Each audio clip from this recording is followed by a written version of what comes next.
Hello everyone, welcome back to LaserCat Lefty. Responds to shit. Let's respond to this shit idea. Okay, right now America is at war with itself. And unfortunately, I live there, so I have to either defend it or watch it burn. And I've seen a couple things in favor of socialism. And mind you, I don't think socialism's ideas are all wrong. I do think most of them are, though. See, you cannot rely on people to be kind and caring, because we're not. We're destructive, and we continue to.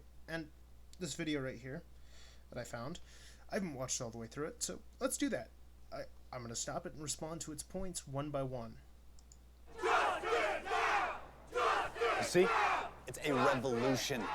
Capitalism's days are numbered. Then there goes our freedom. If socialism wins, America loses. We have nothing to lose but our chains. And our civilization. Come on. Learn some history. Private property and free markets built modern-day society. And modern society is the problem. 2 for March of history. Thank you. Enjoy the show, boys. Look at this theater. Look at all of this plenty. This is capitalism. So capitalism's diabetes? That's a retarded statement, and they know it. And I'm not going to respond to it. I might be a dick and a troll, but even I am not going to stop and respond to everything that I find stupid. Got it.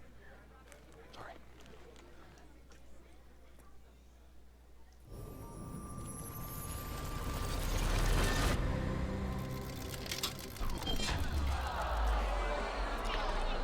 Your whole world is coming apart. I pity you. That statement is worth responding to, though. It isn't. Capitalism continues to thrive off the back of people who think they're revolutionists when they're not. They're not doing a goddamn thing other than destroying people in the streets, killing and murdering as they see fit. They are not kings. They wear a false crown.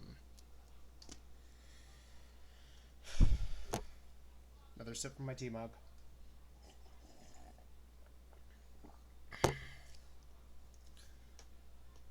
The false crown will always fall. Here's why. You cannot build a system on anything without understanding how corrupt and evil people are. Now let's continue. America is once again at ideological war. After decades of post-war consensus, the great debate between capitalism and socialism has captured the public square. And no two men have more fervently fought this battle than socialist philosopher Karl Marx and classical liberal economist Ludwig von Mises. Marx versus Mises. Mises versus Marx. The march of history continues. It's time for the ruling classes to tremble. I'm the people's hero, the MVP, M-A-R-S. Yeah, you know me. Let's go back to when men were free. We hunted and gathered communally, but get ready, cause here comes the twist. A villain appears called a capitalist. Wrong. We didn't gather and hunt for free, or for the entire thing. We hunted for ourselves, and we'd give our leftovers to our neighbors. The only reason society started building, according to historians, I'm not one of them, is that those people who were trading foods for items and other shit, and who were gathering and giving their leftovers to their neighbors and saving some for themselves for later, literally made sense. Why? Because, okay, let's say you have a full rack of ribs, right? You eat half of it, right? Your wife, helps you eat that half. Well, then your neighbor comes over and he's, really hungry, and he's like, yo, can I have some? You give up that, portion, which you could eat later, but we're not logical creatures, I'll explain. You give up that not because, you're human and they're human, and naturally you want to give it to your neighbor, otherwise they wouldn't have eaten with you. They wouldn't have to come up to you after you're done and beg for leftovers. Nobody's inherently good, and that's why socialism always fails. Because it assumes The dictator will provide for his underclasses. He'll never. He'll provide for himself first. Me over everyone else. That's the thinking that made us so powerful. He puts the proletariat in chains, exploits our labor in pockets of gains. Through slick ads, he tricks lads and ladies in kind. Selling fake needs, he poisons our hearts and minds. He rots our soul through alienation, pursuing limitless accumulation. He works us into an early grave. Through debt steals back the money we save. Greed is the gospel, profit. The rich get richer through graft and fraud. The poor get poorer, but you don't care. Doesn't that sound laissez unfair? 200 years I've been singing this song. Now my chorus is 99% strong. The revolution's here, it's time to repent. Your moment is over, your capital spent. This is history's lesson. You think he's right? I'm guessing. All we want is progression without bourgeois oppression. So we look for the truth as we tighten our boots. You march to a war to die for a man you never know. That's different from America. We vote for people, right? Logically, we vote for people who we understand what their goals are. But that's not how it boils down today. That's how it was originally designed. People voted for George Washington not because he was, better than the other candidates. No, it's because he fought in a fucking war and we understood that he's our figurehead. He's our fucking head. That's what we understood. And naturalistically, it's a lot easier to understand not somebody's points, because arguments are hard to understand and you have to boil them down to be simplistic for the people. No, but it's really easy to go, okay, well, you have, I want this. Will you give me this? No, well, then I'll take it. Oh shit, the police are here. I'm getting arrested because I stole. We're not kind. We're not inherently anything. Humanity has the biggest fucking chance to be free. Actually free. We have so much fucking technology and so many goddamn robots. So, how do you fix these problems? Well, you need to come up with a state in which people can thrive. And I'm going to watch more than this video. Give me a second. I'm going to pause, and I'll be back. 3, 2, 1. Hello, everyone. Sorry, I had to take a small break to take care of some shit. I'm back, and let's continue. Who's right, who's wrong? Left, right, left, now the march is on. Guten Tag, Marx. Nice to meet ya. My name's Ludwig. Call me teacher. The master of markets, the Austrian boss. You don't like profits? Well, let's talk loss. The problem with your plan is nobody wins except Stalin, Pol Pot, Ho Chi Minh, Lenin, Mugabe. Remember Berlin? They built a wall to keep their people in. Your theories have a rotten foundation. Built on control, not cooperation. Centralized power completely corrupts. Real people suffer, violence erupts. Your system depends on the very same people you decry as greedy, bourgeois, and evil. If we're not fit to run our own lives, why would you expect our votes to be wise? If you really want to help people rise up, unleash the free market, live their lives up. It was capital. That's not how the free market works, and I have a basic understanding of it. My dude, you're getting your ass handed to you by a satirical comedy YouTuber. Whoever wrote this, your brain is so tiny, peanuts make it are fucking larger, my guy. Sorry, I'm a little bit tired. You can tell the time. Kick out pencil. And I'm doing this with 1/2 my brain tied behind my back, jackass. Not a socialist plan. Saved billions in India, China, Japan. Everyone has a unique purpose and plan. No one solution can serve the whole land. Each individual has their own voice. The heart of my theory is freedom and choice. This is history's lesson. Actually, if you look at the history books, capitalism has had some terrible things happen because of it. I'm not arguing in either favor. Again, I walk across the aisle and bitch slap everyone as equals. You cannot have a capitalist system without a government. The government isn't kind. It isn't supposed to be your mommy. It's supposed to be your punishment. It's supposed to be the person who punishes you when you do bad things. So yes, when some people say the government is the devil, I agree with them. Yes, it's supposed to be. That's the fucking point of a government. It's supposed to be there to fucking slap your ass when you do something wrong. It's supposed to be there to be the devil. It quiets the one on your shoulder. Because you know, there are fucking punishments for people who do bad things. But companies still get away with high evils. How do I explain that? Checkmate, hey, laser. I've won. At what cost, though? Because I've made my fucking self so stupid that that you can counter this easily. And that's not just a straw man. I've seen farther into the episode than this, or video. So let's continue. And next, you know what? I'm gonna open that new tab. I'll pause that real quick.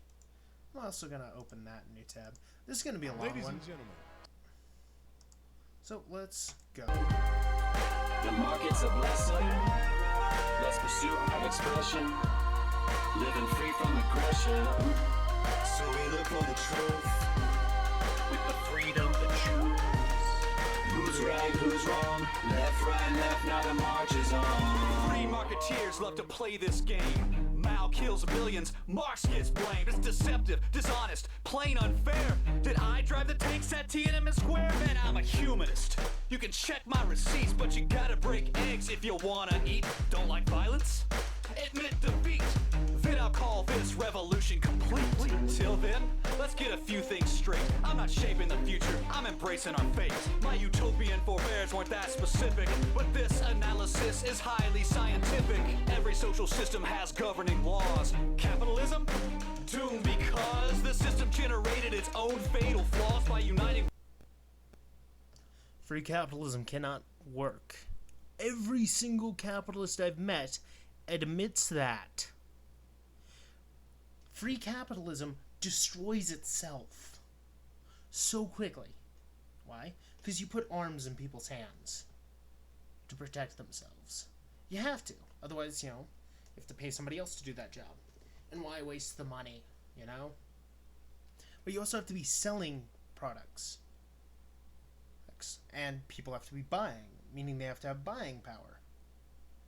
There's a little part of the country of America called the Rust Belt. I think it's been doing better recently, but like, for the longest while, it was basically fucking dead.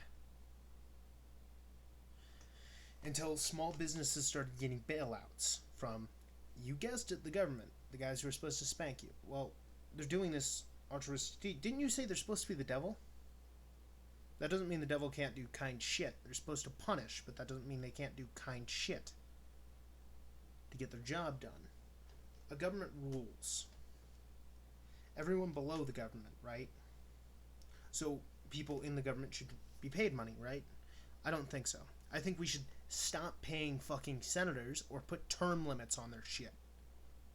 And make them pay for every fucking seconds they've been sitting in those chairs longer than those terms. They should have to fucking... They need term limits. No term limits on the Senate. That's one of our most fucking high league problems here. Two terms for the president. 4 years apiece. Okay, let's say 4 terms. Very, very general, very small amount here. 4 terms. Let's put that on the Senate. And let's see how many of these problems start going the fuck away.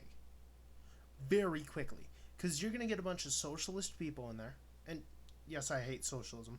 But sometimes they do good things. I'm going to admit it. Like shit. Sometimes socialism does good things. That doesn't mean it's not still objectively evil. That just means the people are doing good things in the name of their false god. And all gods are false, in my opinion. I talk about the Bible from a very non-political standpoint. I also talk about it from a very, book-focused standpoint. Because the Bible is a book at the end of the day. It was written by human beings, not God himself. God did not come down and, here, have this book. It's too not, because it would just be 2 sentences long. Or 1 sentence long, actually. Don't do unto others what you would not have them do unto you. Sorry, I stumbled over my words there. Let's continue. Workers in a common cause. Thanks to you, we have all the wealth we need to seize control and eradicate greed. The people are rejecting your bourgeois lies. Real Marxism has never been tried. Equality is the core of my creed. From this one's ability to that one's need. Our healthcare, finance, and industry. Let's collectivize and set ourselves free. Your standard refrain, oh, that's not the real thing. The most common verse all your followers sing. The closer we get to your ideal system, further we go down the road to surfer. The empirical record can't be denied. Your ideas don't work, but they just won't die. Attention! This is not breaking news. Jevons and Menger lit that fuse. Now here comes the bomb via von Bonn. He blew up your system, exposed the core work. The heart of your theory is exploitation of surplus value. That's a bogus equation. You can't explain value by measuring the cost of labor. That theory of value has lost favor. Value is subjective by every measure. One man's trash is another man's treasure. There's no exploitation if 2 people arrange voluntary exchange. Man, that's not deranged. That bourgeois transaction you diss with a scarf creates benefit for both, so we're both better off. Here's the real problem, the crucial equation. Without private markets, there's no calculation to coordinate courses, allocate resources, incentivize choices because it lacks prices. What crop should I grow? Should this factory go? Should I pick a J.O.? How would your planners ever know? Your theory is a bundle of confusion. Socialism got crushed by the marginal revolution. This is history's lesson. All we want is progression. Let's pursue our expression. Living free from aggression. So we look for the truth. Violence is never the answer, and revolt always leads to more death than you would have it. I've covered this before, and I've said this multiple times, and I'll continue saying it until people actually fucking listen. You cannot have a system of government that bases itself on the kindness of humanity. Humans aren't kind. We're cruel as shit. Look at our deeds. Look at what we've fucking done. We've caused more death to our own species and others than anything else. The Black Plague pales in fucking comparison to concentration camps alone. Fucking Stalin triples that shit. Oh, this isn't real Marxism. This isn't real Fucking open your eyes. Every time we get closer and closer, the country collapses faster and faster. So if you're doing a speed run of collapse, great idea. If you want a system of government that lasts forever. For fucking ever. You know what you do? You don't base it on the kindness of humans, because we're not. You base it on our evils. Because you know people are going to be greedy. So what do? You exploit it. That's how you do this shit. Now let's continue. As we tighten the boots, who's right, who's wrong, left, right, left, now the march is on. We're all better off. Are you kidding me, Mises? My immiseration thesis tears you to pieces. Your economy grows, but not our wages. You call that progress? I think it's outrageous. In 1820, everyone was poor until capitalism kicked down the door. Real wage growth, not stagnation, saved 80% of the world from starvation. You kicked down the door, but you locked us out. That's what your free market is all about. Here's what you do. On your next shopping spree, pick up this book by my boy Tommy P. The pie can get bigger, it's not zero sum. Free markets have lifted the lowest incomes. If you really want to help out the poorest nations, encourage peace, trade, and immigration. The earth is boiling, and your solution is more production, more pollution, more cheap Actually, more production would lead to smarter production. Because you have to find a way to continue doing it despite of all the bad things. Oh yes, bringing up climate change? Fucking seriously? Climate change is no myth, yes. But you know when all that shit happened? You want to know when? During the Industrial Revolution. I can't say revolution right. During the Industrial Revolution, you can't hold these fucking double standards. When you make something that's supposed to be objective and convince somebody of your points, you have to be willing to change your points. You can't just find facts that you think match up to your list of... And this is very much socialism's on the back foot here. You can tell. He's responding to the capitalist. He's attacking his ideas, which I agree with. The only difference is he's not willing to change. He's so fucking far in... The people who wrote this are so fucking far entrenched they don't understand what actual capitalism and what actual socialism is. I've seen both in action. You can too. Look at the fucking death tolls these two sides have caused. And socialism isn't diet communism, like I thought once. No. It's on the road to communism. Communism leads to death every fucking time. But no, don't take my word for it. Never take my word for it, please. Seriously, never take my word for it. Look at the fucking death tolls of World War II. Look at how many people suffer under this shit. We have a shit ton of bloated countries right now that have no clue what to do. Our fucking climate's fucked. Well, my first strategy, if I ever run for president, is to fucking kill China.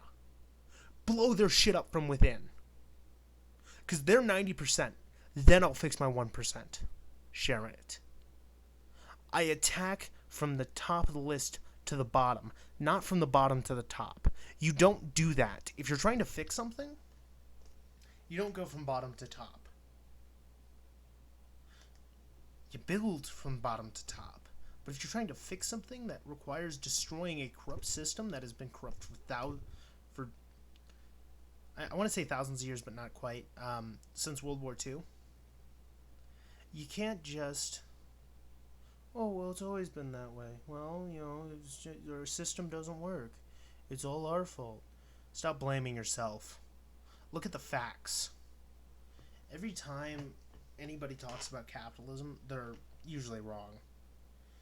I'm going to strip here real quick. And I'll keep talking after I'm done. There we go. God, it gets hot in here. There we go. I'm going to leave that in, by the way. You have several thousand problems here. You're attacking a system which is not corrupt, not evil, and you're painting it as such. That is on you, the writers. Shit, I'm basically an author already. And I wouldn't write shit like this. I would research the topic. But I write fantasy. Because fantasy is interesting to me. This isn't. This is boring. Rebuking some idiot's points. Because they think a system based on human kindness will work. Trinkets and bigger malls, more fossil fuels, more aerosol. For a problem this big, we need total control. A Green New Deal to save the North Pole. We can't gamble the future on. Did he just mention the 5-page fucking thing written by what's her face? I can't even be fucked to remember her name. AOL, something like that. AOC. The 5-page document.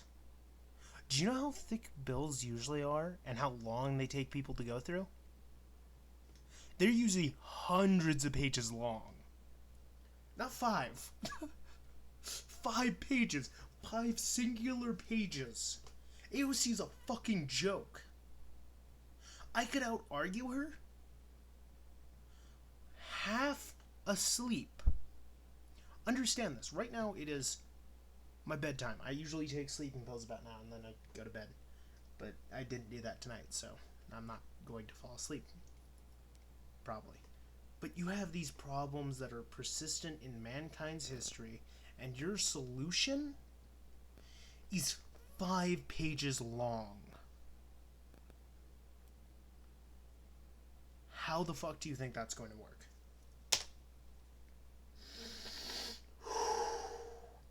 Chill. I could keep attacking the Green New Deal and AOC, but I'm a madman, and that's no fun. Let's continue attacking Marx and the capitalist here, because they're both fucking retarded. Anarchy? Greed's not a plan, it's insanity! Your story's bombastic, your rhetoric's strong. There's only one problem, your theory's wrong! The wealthiest countries do the most to conserve. Have a habit you heard of the Kuznets curve? Only wealthy societies can afford to go green. If you want a better world, see the unseen. Even carbon will bend to creative destruction with entrepreneurship in the means of production. This is history's lesson. Also, once we fix the atmosphere and shit, there's going to be an immediate ice age that kills probably upwards of 1 billion people, man. Yeah, it's really fucked up because our planet goes through several miniature ice ages. The ice age was only fucking as terrible as it was because it was the first one. Our planet has these trillion, and we should have been in an ice age in like the 40s or some shit. But we didn't, and we continue to rise in heat levels. So how do we fix this? Presuming that we can. We make things that can suck in carbon from the atmosphere. A specific carbon mixture. So we build these things that can suck in carbon from the atmosphere. Let's say that works. There comes the ice age. Although we will, like, live past it, probably. I mean, I've got no fucking clue here. Humanity could be wiped out because it would drop us down to a point where fucking oceans would freeze or some shit. I have no clue. And I'm not... Literally, go talk to a fucking climate change scientist. Like, I believe their words. I've changed my opinion. The market's a blessing. All we want is progression. Living free from aggression. So we look for the truth. With the freedom to choose. Who's right, who's wrong? Left, right, left, now the march is on. I've said it before, and I'll say it again. The long march of history will come to an end. Hegel was close, but to a priori. Once we break down my dialectical story. Proletariat, bourgeoisie, them versus us, you versus me. Slave, master, lord and serf. New class battles, same old turf. We have what we need to throw the chains off us. Organize the economy like the post office. The state takes over. The post office is really inefficient, so I'm wondering why you would use that. I mean, it does rhyme a little bit, but like, shit, I've heard better bars dropped from people who are literally drunk. So you cannot tell me it's that hard to rhyme or rap. My mother, who I still live with, not in her basement, you pieces of shit. My mom is a master of rhyme. Because as a kid, my favorite thing was Dr. Seuss. And shit, some of that crap could absolutely be rapped into most fucking rappers' rhymes, and you wouldn't even fucking notice, because that shit is just solid bars. So, you know, don't take it from me, though. Like, read some of his shit. Come on. You have the opportunity to free yourself from the lies of the left and right. Take it. If I have to say this one more fucking time, and if somebody walked up to me, and if anybody walks up to me in real life and asks me my thoughts on these things, they're going to have an hour-long discussion ahead of them, punctuated constantly with me saying, free yourself by learning these things. I don't like the left. I don't like the right. They're both pieces of shit. I think we should get rid of them. Well, at least as they exist now. Because the left and right are both bitch... The people who are running for president right now. We got Donald Trump on the right and Joe Biden on the left. I hate Joe Biden's guts. Because he's a coward and absolute pussy. I hate Donald Trump. But I hate him far less. Joe Biden, and if my sister's saying this, yo, Joe Biden is a coward in every single way. Because his entire thing is, yeah, Trump fearmongers and that pisses me off, but his entire thing is, I'll make the world a better place by making it more socialist. No, you won't. You'll fucking kill America. Americans are starving in the fucking streets right now and nobody's doing anything about it. Why? Because when that's a popular topic, they'll speak hours on it, saying nothing. But when I open up my mouth, I drop knowledge. Or at the very least, seeds of knowledge. Every sentence peppers your brain with it. And maybe some of them will grow fucking roots. That's my hope. My words can reach somebody someday. And they can fucking listen. Dropping their goddamn trenches. Dropping their fucking biases. And go, shit, he's right. You know? I shouldn't have biases. I shouldn't. I'm biased. Like, I admit I'm biased towards so much shit. But my biases, when I'm talking about this shit, are blatantly clear. I prefer the right. Gun ownership, all that other shit I agree with. But I also agree with the left on some points. That's why I call myself a centrist. Because I believe in these things, but I also believe in freeing myself via knowledge. So if somebody proves me wrong, and I actually care enough to look up their shit, I will sit down with them and go, you changed my mind. You're not some fucking pariah. You can still be wrong. And I will stare them the fuck down. And listen to their points. A little bit better, yes. But that's not the whole plan. Watch it wither away and leave socialist man. Our goal is true fairness, outcomes that are equal. Capitalism over. Here's a socialist sequel. Revolution's coming. Prepare for the fight. Workers of the world, unite. Nothing is determined. You're so fatalistic. A grand theory of history? Be realistic. Your failed predictions? A distraction. Here's some questions that guide human action. Where are we going? What's the right course? What will motivate us? Incentives or force? Here's what you miss from commanding heights. Each person's gifts and individual rights. Across every continent, culture, and creed, people have flourished only when free to find passion, profit, charity, and love through the shape of a hand, not a boot from above. Socialism's record isn't hard to parse. First it was tragedy, now it's a farce. And do you notice the friend there? No, I'll back it up just a second. Look at the absolute eye roll right there. I'm sorry, I have to point this shit out. But when you're trying to make a straw man look evil, and I'm agreeing with the straw man 9 times out of 10, you're so fucking entrenched in your lines that a nuke could not unbury you. You're dead. Mentally. Not physically. But you're dead mentally. There's no reason to listen to you. Not a single fucking word you say or write. When I write, I don't make my character look good. I don't make my villains look evil. I make them look like people. My character kills somebody. It's not because he, hates them. It's because it's his fucking job.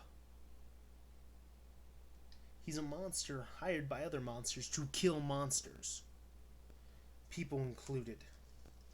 These people would have you believe that because my character is, breathing and humanoid, that he's evil. He's absolutely 100% evil for doing his job, getting a paycheck, providing for a family. Especially the nuclear family. My God, don't get me started on that shit. Why destroy the nuclear family? Even scientists on your side of the spectrum admit it's good because they can't argue with the math. Science is literally throw off your sheet. Remove the false notions that you have and let the goddamn math speak for itself. Self. I can't say self, right? Okay, let's continue. To parse. First it was tragedy, now it's a farce. Let's unite people from every nation in peace, exchange, and cooperation.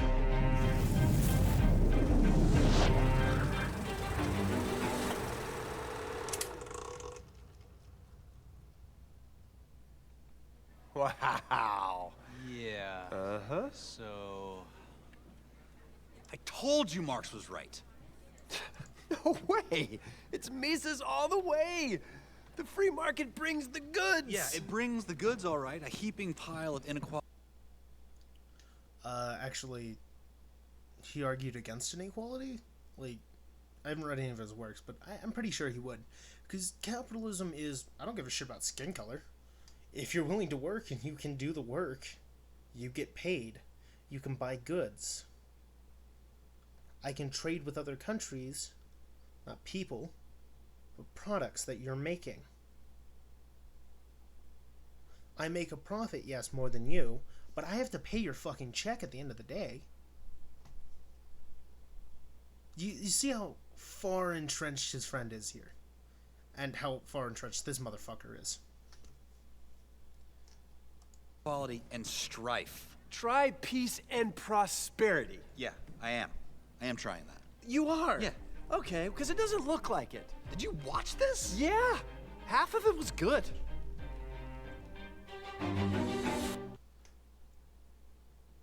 Oh, look, Miss Marx. Wow, I wonder who they were thinking should win, in your opinion. Huh, it's almost like pointing out people's biases is easy once you start seeing through the bullshit. Once you free yourself from those false notions, it's really easy to see people's biases. You take that sheet that you put over your own eyes and you cast it off. That's my explanation of science. You let the math speak for itself. Well, maybe humans are incapable of being good. Somebody would counter me with. My answer to that would be, have you tried Mexican soda? That shit's good. Actually, that wouldn't be my real counter. My real counter would be, you're a fucking idiot, and this is going to be a great conversation. See, when you have somebody so far entrenched that they're arguing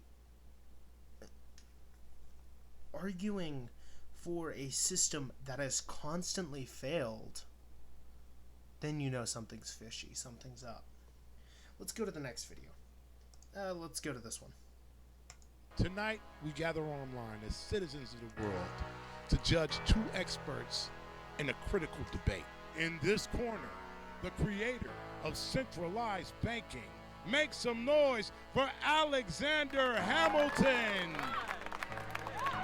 And in this corner, the creator of the Bitcoin.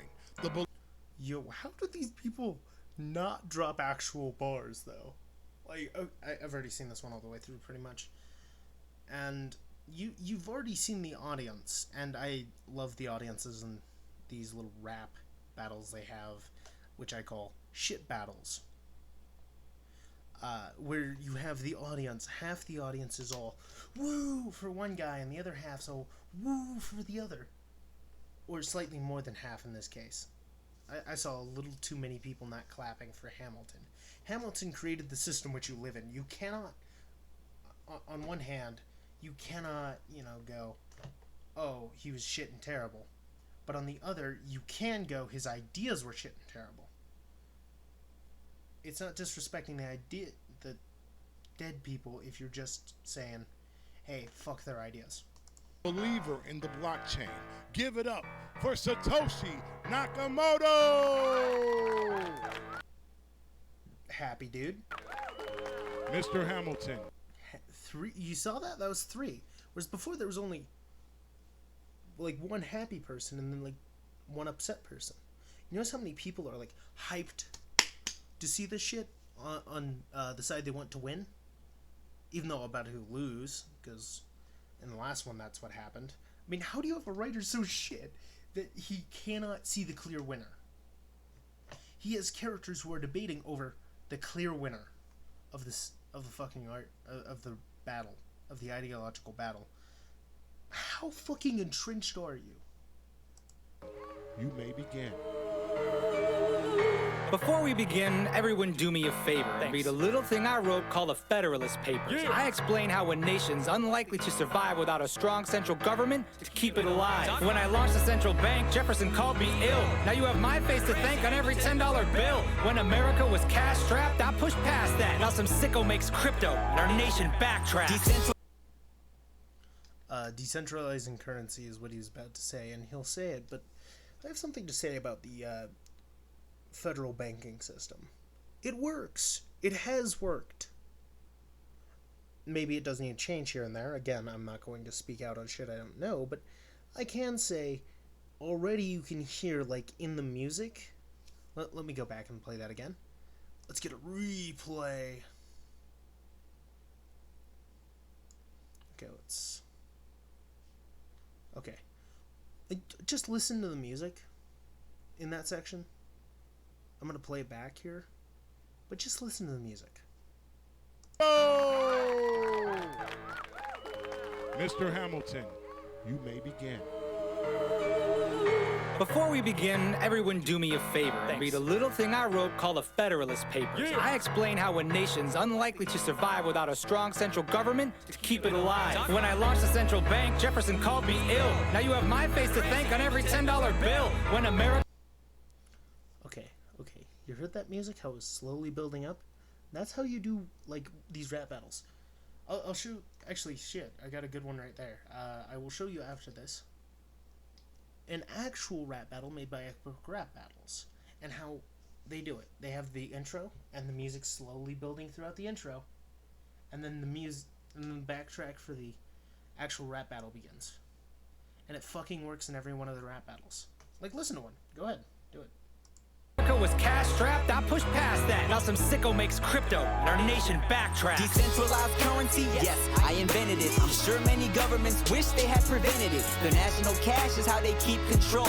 But freedom to the people was my ultimate goal. Am I a pseudonym, a group of men? It doesn't even matter.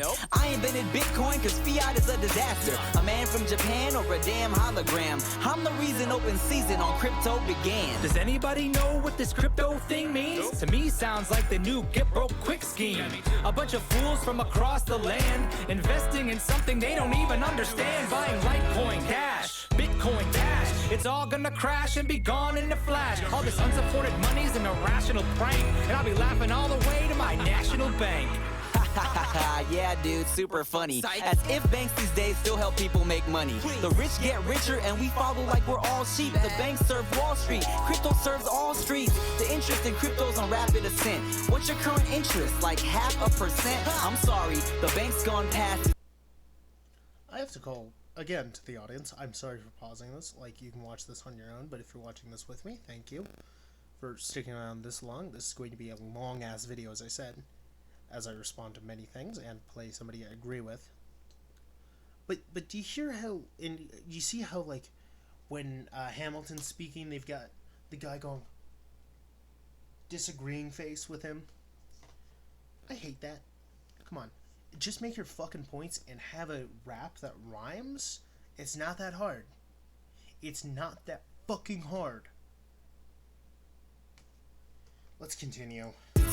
But I want info encrypted, not hacked and leaked. If this crypto system will be our salvation, it needs to be centralized, needs regulation. If our central database gets, how you say, hacked, insurance will just make a case to get your money back. Cause in fact it's tracked, and the money leaves a trail. Central currency is strong, cryptocurrency is frail. Actually it is. I agree 100% with... Jesus Christ, is my music a little bit on? Sorry, I need to check this out. I don't think it is, but if it is, I will edit this. Like, I'm gonna watch this back and edit it, and then I'm gonna post 2 videos tonight. But centralized banking works because guess what? You can't hack physical money, can ya? No, you can't. And if you can track it, which you can do with anything online, there's no real way of hiding things. VPNs can only hide you from somebody who doesn't know about them. They're a tunnel. Okay, so you're connected to this server. I just connect to that server. And then I find open connections. And I've got everyone who's using that particular VPN. It's a tunnel through the internet. That's a great way of describing it, yes. But it hides your IP. Also a great way of describing it. The problem is... you can't have both. Yeah, I can eventually track something down, but it takes me so fucking long, why would I do it? Because, shit, if somebody wanted to, they could just Sorry, I'm opening this in the background. Pause it real quick for later. Shit, where's the thing? And open that, because why the fuck not? Who's gonna stop me? YouTube? Certainly not. I might not post the video I made earlier today. You know, it might just be one video I upload. This really long list one. Let's continue. Traceable money? Wow, so clever. One typo in your address, now it's gone forever. Crypto is frail, that's the essence of your lesson. Your money leaves a trail, yeah, a trail to a recession. A bunch of rich white guys made this system. Why would they ever change it when it made them? Our party is at a... Shit, okay, sorry, I've got... God fucking damn it. Okay, so let's go back. Okay, 3, 2, 1. Your address, now it's gone forever. Crypto is frail, that's the essence of your lesson. Your money leaves a trail, yeah, a trail to a recession. Yo, you didn't have to add the O to get us to agree with that one. Also, you're wrong. How many times do I have to tell you people? Entrenching yourself is fucking stupid, because then you've got to defend shit like this. Whereas unentrenched people like myself can go, yeah, you're kind of right. It is frail. And no, it does not lead to a recession. It leads to centralized banking. Yes, a bunch of people fucking pulled the system and is currently fucking it. Okay, well, what do? We fix it. But no. You know, trusting foreign people. Yeah, that's what we should do. We should totally just ignore fixing the problem. And instead, fuck more shit up. Yeah, that's totally what we should do. Great idea. Dipshit. Bunch of rich white guys made this system. Why would they ever change it when it made them rich men? Movie moguls fought hard against the VCR. Horse and buggy manufacturers all hated the car. So why would I take my advice from the banks? I don't need a bailout to survive. Thanks. The system is so broken. We need that grip. No, you don't, dipshit. How many times do I have to call you a dipshit before you'll actually learn? Crypto is so fucking fucked. Right now, it's probably, you know, worth a couple mil. But instead, what we should do is not, you know, fucking ignore the system and not fix it. It's not It's not made of glass here. It's made of fucking stone. How do you fix stone when it breaks? Easy. You call a fucking mason. You don't just, oh, it's broken. Let's just throw out all this stone. Well, unless it's tile, and then you do, but this isn't made of tile either. It's made of fucking concrete here. Reinforced. And its cracks are just surface deep. So yes, we do need to fix the fucking system. But we don't need to do it your dumbass way. The system isn't broken. Can we trust crypto tokens? It's gotta be centralized, decentralized, centralized, decentralized. We need control, free enterprise. Bring me the facts, please testify. Fiat's the way a government controls the populace. Government protects its people. All of this is obvious. They keep the peace, and so they keep control. You want us ruled by crypto miners no one even knows? Oh, it's that strong central government bit again. They protect people, but only their citizens. Crypto has no borders. It's a true global currency and censorship resistance for those who need it urgently. Banks earn trust by assuming liability. You know a key, we know the customer explicitly.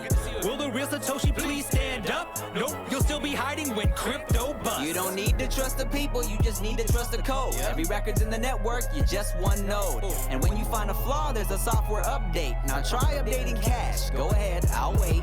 Wait, Cash works, you immediately pay. Crypto's a far worse medium of exchange. Can't Bitcoin the dentist, can't Bitcoin my breakfast, can't even use Bitcoin at Bitcoin conventions. No currency starts with universal adoption. It takes time for places to make it an option. Plus billions of people don't have bank accounts. No savings, no interest, no checks to bounce. You're saving the world, but what's the price you're paying? The only change you're creating is climate change. Power grids spiking all across the land. Overheated, no one needs it, hope it all gets banned. From the king of paper currency currency? The hypocrisy. For bills and forms and triplicates, you're killing all the trees. Don't like my power usage? Stop targeting my rights. I own my purchase power and the market sets the price. It's gonna get Yo, you just argued in favor of the fucking centralized bank, because the markets work off the back of that shit.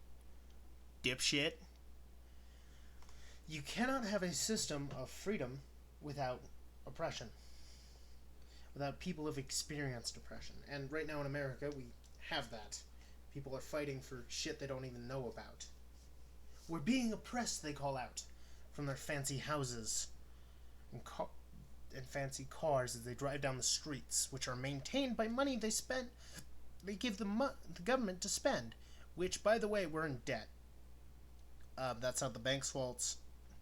That is absolutely the socialists' faults, though. As far as I can see, these socialist programs and overspending a military budget, mostly the military budget here, I'm not gonna lie, have caused us to go into debt. Now let's continue before I go and be oppressive. Get real dark if this is crypto's night. They use your currency for crimes, that's your kryptonite. Most crime is done with Benjamins, not the blockchain. There's a reason most dollars carry traces of cocaine. Where's your proof of work? That's pure speculation. Those darknet black markets need more regulation. The world's full of currencies and this one makes it worse. 180 now, Bitcoin's 180 first. It's not the currency itself, it's the method, man. You can't build things that last without a central plan. Crypto is a balance to the centralized model, cause things fall apart, the censor cannot hodl. If you end up having problems, I feel bad for you, son. I've got 99 problems, but a bit ain't one. Gone! Hold on, we are not having a duel. That is the end of the And this dude agrees with the fucking... I'm not gonna call him left-wing, I'm just gonna call him an idiot. The writer even disagreed with the dude's points. You can tell. Because Hamilton's meant to win. Standing over the dead body of the other guy.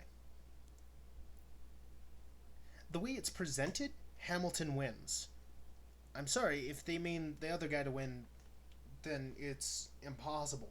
Because he's fighting against years of proof, right? So how do you do that? How would you disprove it? Well, you would build a system of currency. New system of currency, which, by the way, sucks. And this is our second of, like, many things I have lined up to watch, but that's it. That's it for this one. And that's it for that one. And let's watch this. Let's watch this. And then let's get back to the shit we were watching before. It is my very great pleasure to present to you our speaker today, Professor Milton Friedman.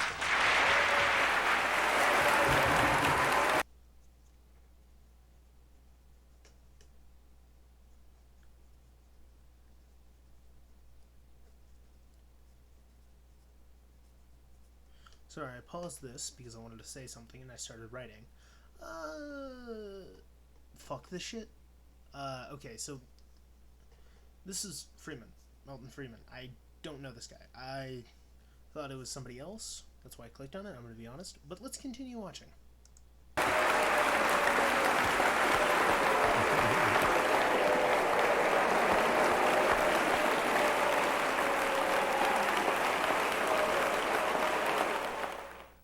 What I want to talk about is really an issue which is very much related to the whole problem of human freedom.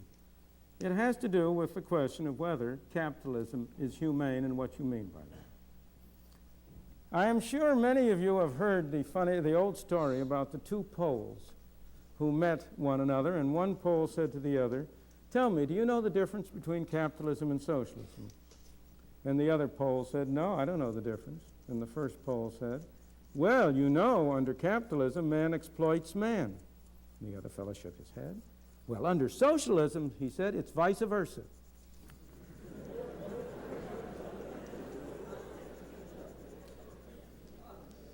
Well, now that, as a matter of fact, in the present intellectual atmosphere of the world, is a relatively favorable evaluation of capitalism. The interesting thing to me about this is that the arguments, the issues in this debate which has been going on for so long about the form of government have changed.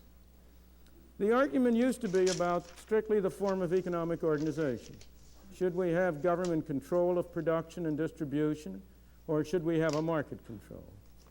And the argument used to be made in terms of the supposedly greater efficiency of centralized government and of centralized control. Nobody makes that argument anymore. There is hardly a person in the world who will claim that nationalized industries or socialism as a method of economic organization is an efficient way to organize things. The examples of Great Britain, the examples of Russia, the examples of some of the other states around the world that have adopted these measures, plus the domestic-grown examples of the post office and its fellows, have put an end to that kind of talk. But the interesting thing is that nonetheless, there is widespread opposition to capitalism as a system of organization, and there is widespread support for some vague system labeled socialism. The most dramatic example... I have no idea what he's going to get into. This is a absolute... I had no plans. I'm going to continue in a second after I respond to that.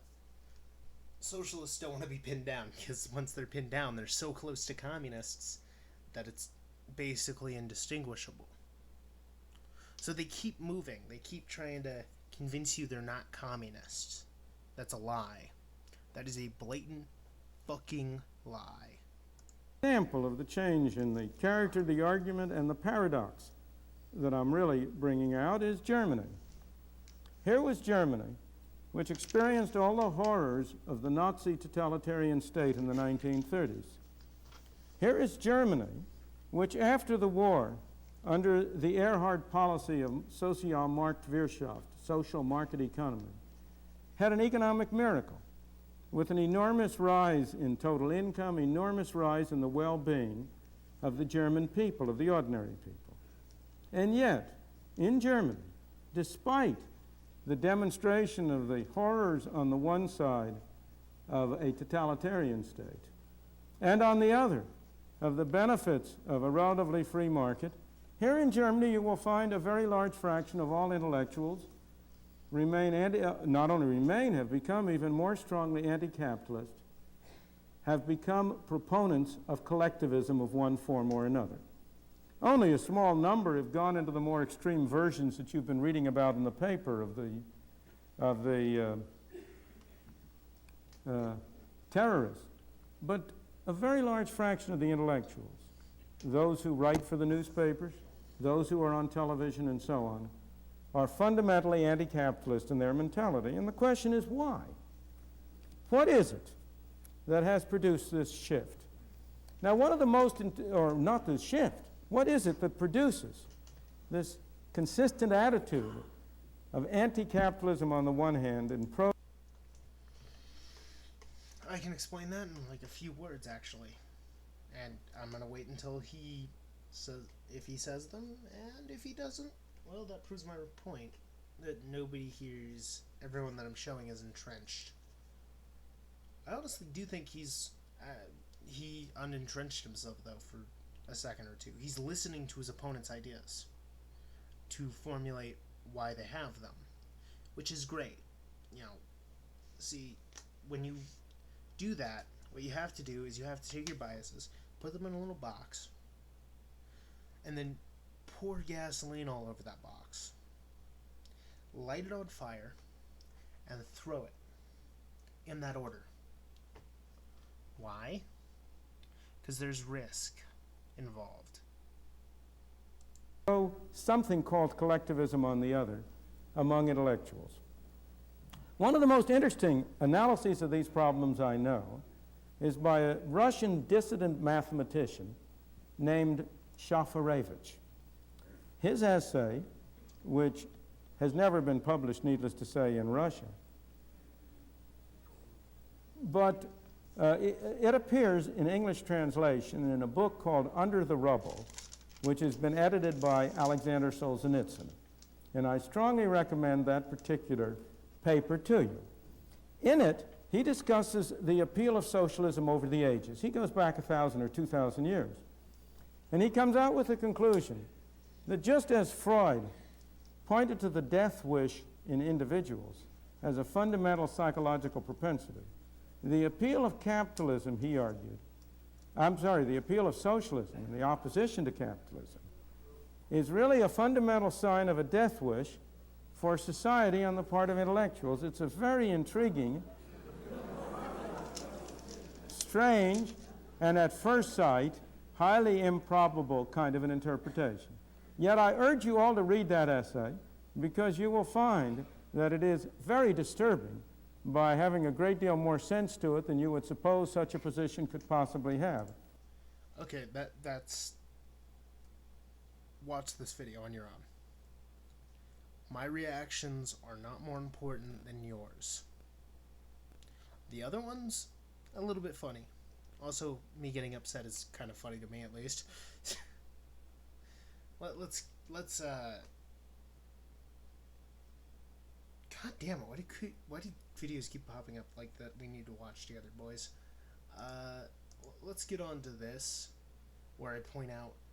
Okay, let's just rewind. You hear that? You hear that blaring? That's hype up music. That's how you do a fucking rap battle. You don't have some dude who's just standing there like... If you're gonna have a highly edited video where you're piecing shit together, unless these are live events, in which case you can't really do that, I mean, for the people there, but you can do After Effects and shit. Do it! It makes your video 10,000 times easier to watch. Because I don't have to go through like 5 seconds of quiet before I get to the good shit. Before I get to the shit I'm responding to. That's all I wanted to point out. Like, that could have been, but I needed an example. This next year we're gonna have... Enough! We've heard enough! Our party is at a gridlock. We need to channel the mighty one, the great communicator, the Teflon God. But sir, we haven't done that in years. It's time. Novus Ordo Reaganomics Seclorum. We the chosen, the gatekeepers of the realm, channel the spirit of the great one. E pluribus jelly bean man unum. Reagan has risen. It's him. Well, you guys look like you've seen a ghost. Sure took you long enough. Kick it. With so much drama in the RNC, it's kinda hard to be the face of the GOP. What? But somehow, some way, I've resurrected, so it's time to give old Kipper the update. Well, things are pretty good. Not too much to report. We have control of the majority in the Supreme Court. We even have the Senate where I sit with my crown. Honestly, Sir Reagan, I think you'd be proud. I'm so glad we resurrected you from your tomb. We made a giant leap like Americans on the moon. The Republicans are strong, an elephant to a mule, but we still haven't addressed the elephant in the room. I'll do it. I'm tired of having to hold my tongue. The Dems won back the House, and now there's more to come. In desperation, we've created the Fuhrer Trump. There was a black president, now there's an orange one. Mr. Reagan, can you hear us? Mr. Reagan, won't you help? The path has turned so murky, now we must define ourselves. Mr. Reagan, what's the forecast? Mr. Reagan, what's the move? Should we follow Trump just like we follow you? Boys, make like the founders and just settle down. Whatever the issue, Daddy's here to figure out. You keep saying his name. I want to know about Trump. Well, the next election's coming. How's he holding the front? I'd rather go back to Barack Obama than this twit-fit nitwit who's got no honor. We went from Reaganomics to breaking promises, staying lawless. I feel ashamed of my party. Pray for a way to stop it. Freedom used to be part of our zeitgeist, baby. Now... Okay, you're trying to make a hit piece on Trump. Trump is the easiest person to make a hit piece on because he's a dipshit.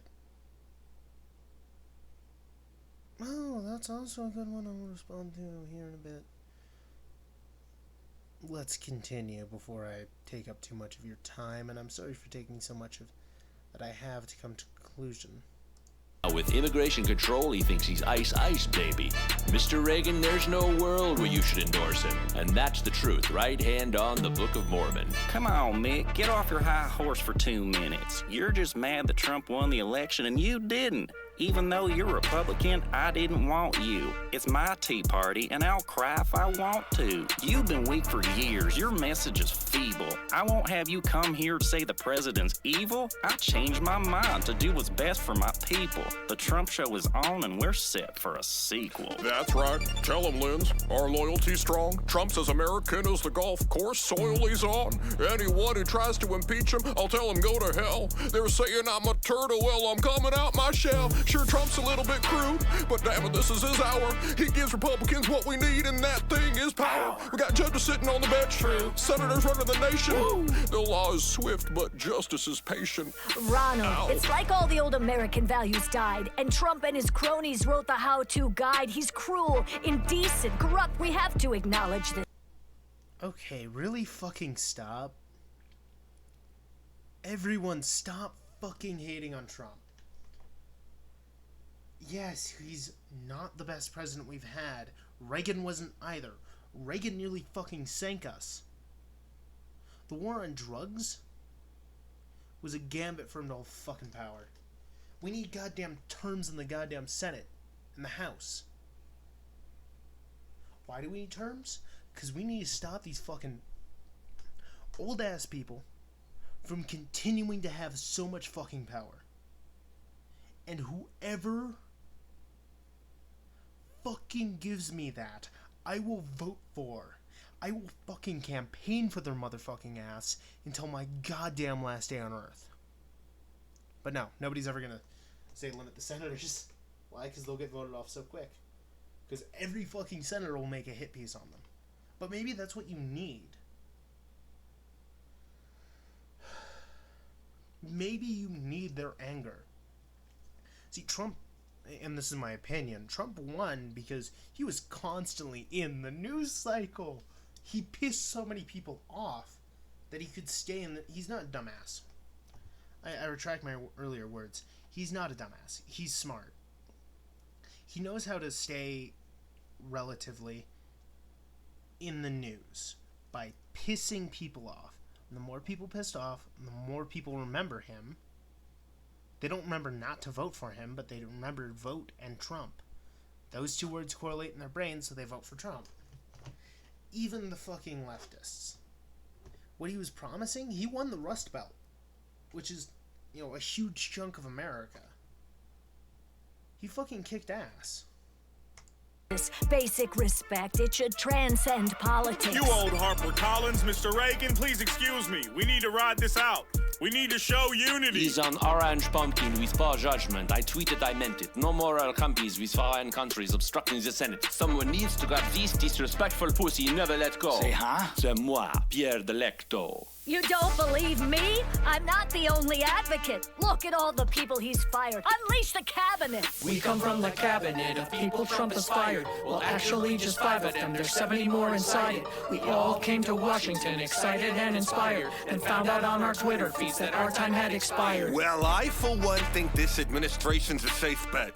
The president hasn't fired me. Yet. No, Trump's a stellar friend and a stand-up man. And if he dares to double-cross me, I have a backup plan. Enough.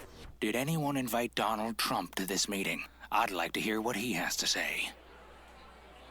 Hey everyone, it's me. I would have been more on time, but I figured I'd rather just skip more on time. Whoa, it's really him. I tried to walk in Reagan's shoes. Hello, Ronald. I'm Donald, and I'm famous too. We're cut from the same cloth. I relate to you. I mean, every time I tweet, I think, what would Reagan do? What would Reagan do? Well, here's some things to address. What's fake news? I encouraged freedom of press. It's my young apprentice who acts like he knows business. Tell me, do you serve your country or only your own interests? Who got the economy stacking cash? Me! Me. Who confronted China on the tariff tax? Me. Who's the least racist and brought jobs back for blacks? Me. Who had Kanye rocking a MAGA hat? Me. Have I ever heard of a Kanye who? No. I won the popular vote. Did you? No. In 44 states, did you do that too? No. One more thing to ask. Is that your statue? No. I came to clean up Washington, get a mop and broom. You made money selling arms. I made an economic boom. Jobs are through the roof. Screw trying to get us out of debt. I got an office that made it rain. There's your trickle-down effect. Like your P-tape. Settle down, Comey. I got this. I put America first, made the forefront the Union, made us a superpower without the shortcuts you're using. Daddy wore Trump, presidency born from collusion. I ended the Cold War, you just warmed up to Putin. Fake news! I didn't need help with my campaign, neither did you. I mean, you could never deal with AIDS. Questioning my foreign policy? That's not the right perception. Who was selling violent weapons that led to 9/11? You! You're only here because of Russia and voter suppression. Plus you stole my slogan like you stole the election. You really gave it that old Reagan spin to... Reagan cheated. They know that, right? I hope they do. Because he openly said multiple times, and his campaign manager openly said, that he fucking rigged it multiple times. So, let's go through this one more time for everyone who's slow in the audience and who've watched up to this point or skipped to it. You're a dipshit. Reagan advocated for freedom of press, yes. He won the Cold War because he was willing to make peace with Stalin. A dickbag who, I'm gonna be honest, I would have nuked off the fucking face of the planet. But this is coming from somebody who honestly thinks the world's going to die anyway, so fuck it. Just because I lean right doesn't mean I agree with Reagan or Trump. Both of them had good ideas, and shit, they had good carry through too on some of them. Reagan mostly. But Trump, and I'm going to say this, is better than his opponents. Every single he's going to win another election because he's better than Biden. Biden eats ass. What do I mean by that? Well, I don't mean he literally eats ass. He would actually win if he did that. No. He constantly spews shit. So does Trump. The only difference is Trump is in the news cycle constantly, while Biden isn't. Biden has ads. Trump doesn't. Trump doesn't really buy that much ad space. But you see his opponents constantly buying up ads, and you see them everywhere. But Trump keeps winning because the news, the things you actually pay attention to, are ads for him. He says offensive shit, so he stays in the news. It's actually a really good tactic. But all media outlets would have to do is be wise, but they're not going to, because they're retarded. And they'll continue to be retarded. Let's continue. To win when you said let's make America great again. Screw you, Ronald. I thought birds of a feather flock together. Presidential harassment, they'll never credit my efforts. See, I could rule forever like I'm Nebuchadnezzar and take my place as the best Republican president ever. We've all heard about your creepy sexual advances. Is that what you mean by presidential harassment? I took a bullet like Lincoln and Kennedy with the top down, while you play the victim when an idea gets shot down. The Reagan ghost is against me? First ever ghost witch hunt. I cut the back nine short for this? Pence, wedge salad. There you go again. His presidential seat is a waste of a chair. The State of the Union's a sad state of affairs. In my time, we fought for peace and prosperity. No, you didn't, you piece of lying shits. I'm not gonna say anything against Reagan, really. But look up anything on Reagan, and you'll find out he wasn't the best president. Although I do meme on Reagan a bit when I'm playing COD Zombies, but he wasn't the best president.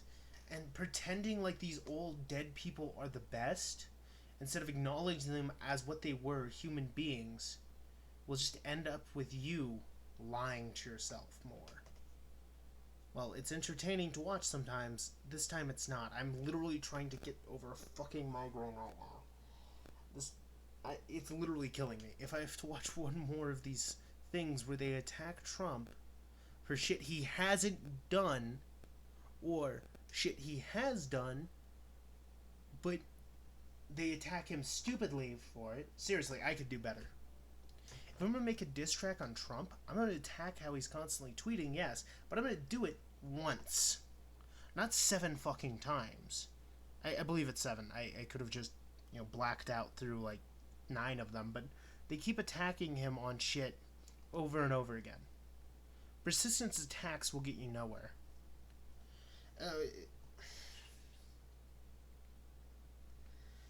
You don't attack a bunker repetitively with small caliber arms. You either use 50 caliber rounds, pew pew pew, or you use bunker buster rounds.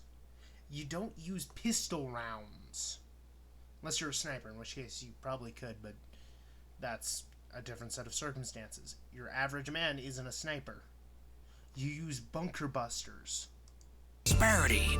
What kind of legacy will he leave in posterity? Well, we've made it through darker times, as a party, as a union. If you can conjure my spirit, you can conjure a solution. I must leave now, you know how my magic is summoned, but conjure me back if he ever has his hand on the button.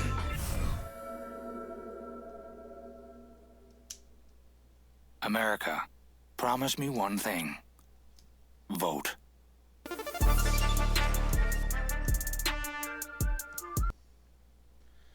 Yes, please do vote. Actually, I agree with that message, but they're doing it in such a stupid way. See, if you're gonna have a rap battle, you have to do it in a specific way. Otherwise, it looks like shit. Let's watch an actual epic rap battle video that I disagree with. Because they use stupid shit too.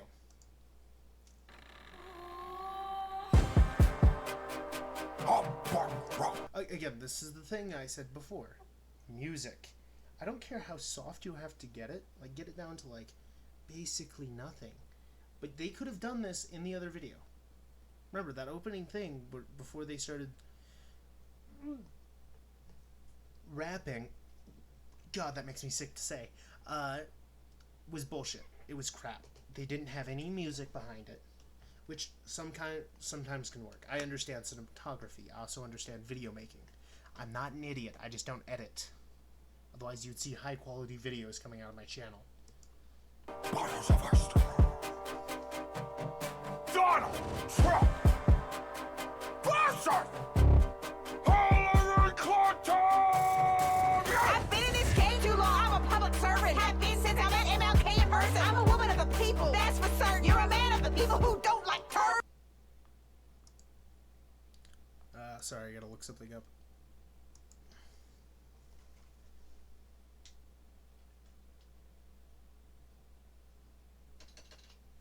And I'm gonna use my microphone for a second. Yuri... Nah, that's not what I'm looking for, but... God damn it. It's a Russian name, Yuri Krisanov. I believe it is. Yuri Krisanov.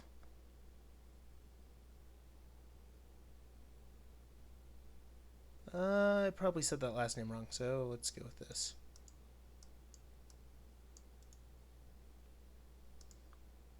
I will find this.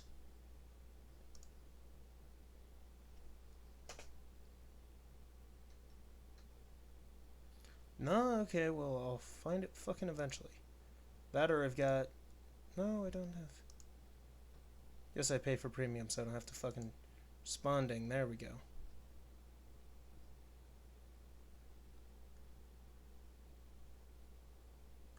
Here we go, let's pop this up. Historical event. Let's clear that. I hope the fucking name of the dude's in the actual comment section here.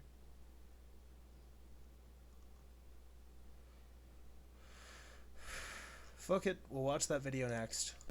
I was living in the West Wing while you were professional wrestling. Got skin like Russian dressing from too much Russian investing. Oh, you've been going bankrupt since the 90s. If I was any rock, you couldn't find me. He had 3 bankruptcies out of like several thousand more investments. I'm sorry, 3? That's low. That's like suspiciously low, but like, I'll talk about that another time. Actually, probably later. He had 3, like, look it up. I'm probably wrong about the 1,000 thing, but it's probably a couple hundred. But 3's pathetically low. That's all I remember of it. 3's low for how many fucking investments he has. And some of them aren't Russian. Oh my god, most of them aren't Russian? What is this bullshit? Dude, he's had more business opens than he's had closed down. Fuck you for lying at Epic Rap Battles. I like you guys. You make quality, like, rap battles I listen to this day. But this is bullshit. You don't care about the job, Trump. You just think the desk is shiny. I said that I respect your children, but that wasn't quite right. Yo, looking like some extras from American Psycho. First name is Hillary, middle name Rado, last name is Clinton, the lyrics I got it. There's celebrities on The Apprentice. Motherfucker, I fired it like crack. How do I say this? You're racist. Ooh, you must. Well, I know this is a rap, and by the way, this is quality bars, by the way. I'm not gonna, like, say it's not, but come on, guys. The other ones were so shitty. How can you not? ERB are the best rap battles in the world, in my opinion. Watch their older shit, and some of those lines are absolute bars. Yeah, they occasionally have the one that bounces, but, like, most of them are solid. Also, racist? Donald Trump's not, well, okay, I haven't seen any proof that he's racist. If somebody was like, here's proof that he's racist, I'd be like, okay, he's racist. Sexist? Definitely has a case there. Like, I'm not going to disagree with that one. I think all rich dudes are at least sexist. Like, I'm not going to disagree with that one, but racist I will. You're just using that word because you're a fucking idiot and don't have anything else against him. If I don't have anything against somebody, I insult how they act. Not who they are as a person. I can't speak on that unless I know the person. If my friend Zach, let's say my bro Zach, suddenly did something way out in left field, like beat a dude to death, let's say. I would say he fucked up. I would tell him that, honestly. Like, we've been friends for so fucking long that he knows my bullshit. I know his bullshit. But I also know when he's done something wrong, and he's known when I've done something wrong. I've done many things wrong, actually. He's been, like, the tightest bro ever, so let's continue. Let's get so pissed that your hands are too small to stop and frisk. So you use your fingers to touch chicks. She's only 12 years old. That's enough. Shit. But she's married, sir. Just gotta get pushy. That's your daughter. Well, grab her by the pussy. Ah! That's assault, brother! Don't tell me the victim's at fault! He never said the victim's at fault? Dipshits? ERB, I love you guys. And if you're watching this, thank you for watching. Please bring your subscribers over. Please respond to my response to your video. I've got several other rap battles that you're probably going to agree that they don't fucking make any sense. I don't remember him saying the victim's at fault. And if he did, hey, I'm wrong. I can be wrong. I'm human here. I'm not fucking empirical. I don't say, you know, I'm not doing shit tons of research on my off time and making this video fucking long as shit to respond to this one ERB video. No. But, yes, he was accused of that. So, hey. At least it's a decent bar. I mean, like, it still bounces, but it doesn't bounce hard. And by the way, when I mean bounce, I mean fails at being a rhyme, at the very least. So if a soft bounce just means it doesn't work as a line. Like, a line of anything. Which can mean, you know, it works as a rap line, but it doesn't work as anything else. In this one case, it just means it doesn't work at all in the rap battle. Let's continue. Sucker, don't know shit about snakes. You could've walked to the 8th all grade. Motherfucker, how to save the day. I'm gonna rock and roll. Red bitch on the scene like murder she roll. So go ahead, Donna, let me see it flow. I brought Michelle's speech. Here are some quotes. Let me just say, I respect all females, but your rhymes are trash. Put them next to your email. Oh yeah, I haven't even talked about how she committed an actual fucking felony. She should go to jail, but she's not going to. Because the left agrees with her. I need to stand up because my ass is having lines on it. My butt cushion's all flat. You know what time it is. Time for me to flip the cushion, meaning it's time for me to get all serious like. When somebody commits a crime, they should go to jail, regardless of their political views or anything else. Regardless of their gender, they should go to the same amount of jail time for the same crime, in different degrees. See, if I commit accidental manslaughter, which is a crime, and I know this, I should go to jail for a shorter period of time than somebody who committed on purpose murder, regardless of their gender or regardless of mine. I'm a dude, by the way, if you can't tell from my very sexy voice. You can't have a double standard in fucking anything. If you're... I want to rebuild the court system, right? Like, this is one of my goals if I ever go for president. I want to rebuild the court system and revamp the entire fucking economy. But I don't want to personally do those things. I want to have an economist do it where it doesn't benefit him. See, right now we have a problem where we're printing money, meaning prices are going up, and people are earning more, prices are going up. You see the problem here? Regardless of what you do, prices go up. And look, this isn't a bad thing. It means the farmer down the street who makes milk for the milk company and milks his cow once a week, or cows once a week, can still make money. It's a good thing. It's supply and demand. As demand goes up, prices will too. When you have a very high supply, very low demand, prices go down. You see how that works? Milk is in a, let's say, a medium spot where the supply and demand are not quite equal.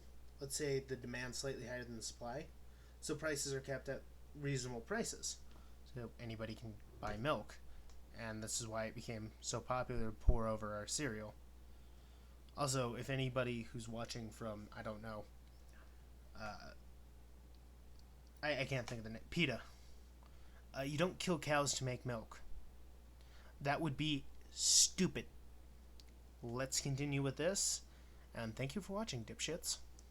Our country's in crisis. Who wants to vote for the mother of ISIS? That might not be exactly true, but I don't do politeness. Only know to talk about misogyny. Your bill's worse than Cosby. You left a mess on that dress like you left in Benghazi. You wanna break the glass ceiling, Hillary, I sense it. The only crack you'll find is my ass pressed against it. Numbers are in it, I'm riding your tail. I don't have the stamina, baby, you're frail. This'll be just like a way when you fail. Trouble will point you to jail. How do I say this? Year 2. And you almost lost the primary to a socialist Jew. One of the American people got a Yankee Doodle Doo. You're gonna throw your fat face that they're just not that into you. What a strong... I have to rebuke this part on fake Trump here. Or Fump. Fump. Yes, she did almost lose the primary too. Ew. Everyone knows his name, Bernie, or Old Man Sanders as I like to call him. But, yes, you did sense that correctly, I did say but. You can't just constantly attack her for shit she almost did. She should go to jail for deleting those emails. It's like the equivalent of, oh, I accidentally dropped this gun that was used to kill this white person down a well. Oh no, whatever shall I do? And oh, oops, look, I'm pouring acid down the well. Silly me. Acid doesn't help guns stay safe when they're dropped down wells. How could I have done that? Lucky this black man's gonna go free for this murder. Seriously? That's what this is like. This is like watching somebody who's like, well, the cop did nothing wrong by pouring the acid down the well. You can't defend that. You can't defend her. Anybody who tries to, I'm going to call a simp from now on. You are a simp for a dumbass politician. So you're not even simping for somebody high quality. Come on. At least cat girls, dudes who simp for cat girls, are reasonable. Because fucking cats are adorable. Have you seen cats? Look at... okay, pause my video. After I'm done speaking. Go over to Google. Type in cats. And just look at cats for half an hour. God damn it, internet. Fuck off. With your dropping connection bullshit. Sorry, my internet occasionally drops connection. It's not the best here. I can't continue. Well, no, it's almost... it's like there, so, okay. Milliliter who could stand up to China. Not a pretty little wishy-washy bleeding heart vagina. I'm gonna run these streets like I run my casinos. More police and less Latino. Instead of having him counter her points, having him act so cocky, instead of what he really like, bad choice. I'm just saying, if you're trying to make an actual rap battle where one guy doesn't look as evil as the other, like, they got a really great one on Alexander the Great versus Ivan the Terrible. That one's great. I listen to it like all the time. And it's one of their best multi-person versus one-person rap battles. They've got a couple that suck ass, but that one's pretty good. And this one, you have Trump and you're trying to paint him as evil.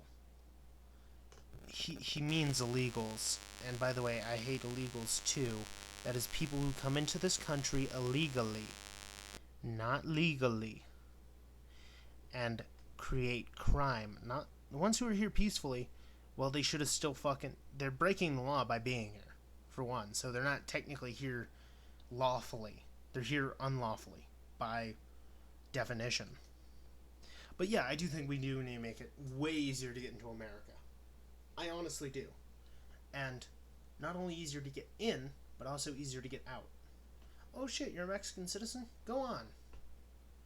I don't give a shit. Like, they might have regulations over there about what, you know, you can and can't bring over, but I don't give a shit about that.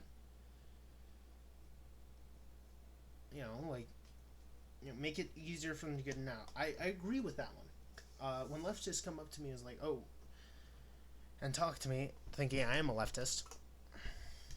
Unfortunately, they're wrong, but what I will do is I'll talk to them about their points. And I'll have an honest conversation about them, and I'll try not to get them entrenched by not revealing my exact views. I'll go, I'm not a mainstream leftist.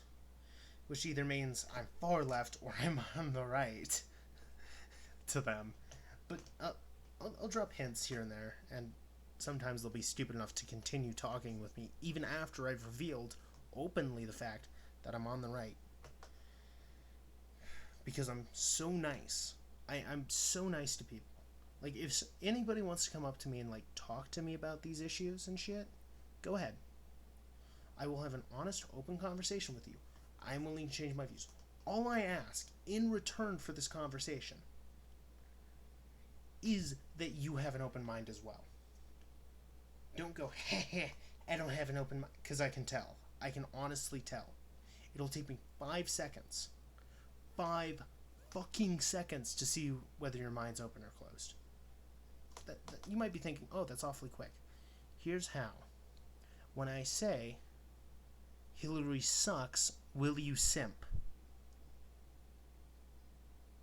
I'm not going to say Hillary's points suck, because some of them don't, actually. Although there have been recent developments that I've learned about and shit, where there are ties to her making plans to go to war, and yeah, I'm happy Trump won. Possibly going to war versus not going to war at all and making peace with Russia, and yes, I don't give a shit if our president is colluding with, you know, fucking... I also hate when people say he's colluding. He's not! It is a president's job to threaten and bully other countries and make peace with them. You do what I say, or I make sure you're nothing on the fucking map. That is a president's job. Period. I don't care if it's the president of Russia or the president of America. Shit, if I ran in Russia and then, like, you know, suddenly became president of Russia, not speaking a inkling of Russian, I'd be absolutely fine with that. Because you know what my first thing would be? I would call one of my advisors up and be like, threaten every African country that has a dictator right now. Tell them they're going to do business with me and improve the fucking situation with their people, or I'm going to make sure they're nothing but a dot on the fucking map. And not even a good dot, a crater. And then hang up. Don't let them say a fucking word edgewise. I would be ruthless in my goal to create utopia. Fixing the ozone. That would be my second thing. After creating my utopia, fixing the fucking planet. That would be my second thing, you know. After that's done, guess what? I've finished my goals. I have healed the earth. I have made a utopia under which nobody suffers. And all jobs are done by robots, and people get what they need for free. I would make things better and better and better until there's nothing left to make better. Healthcare, so good and so free that anybody who needs it can have it. Poor people sucks. I'll create jobs, tearing down my... He's not racist. He's preaching against a religion which is openly evil. Okay, read the Quran. Tell me if I'm wrong, people. Do the research for me, please. I'd be glad to sit here on my ass and ask you to do that research. Why am I not going to do it? Because I'm going... God damn it, Steam. I'm going to say my thoughts until the day somebody puts a fucking bullet between my eyes, or the day I take myself out of this world. Those are the only fucking two options.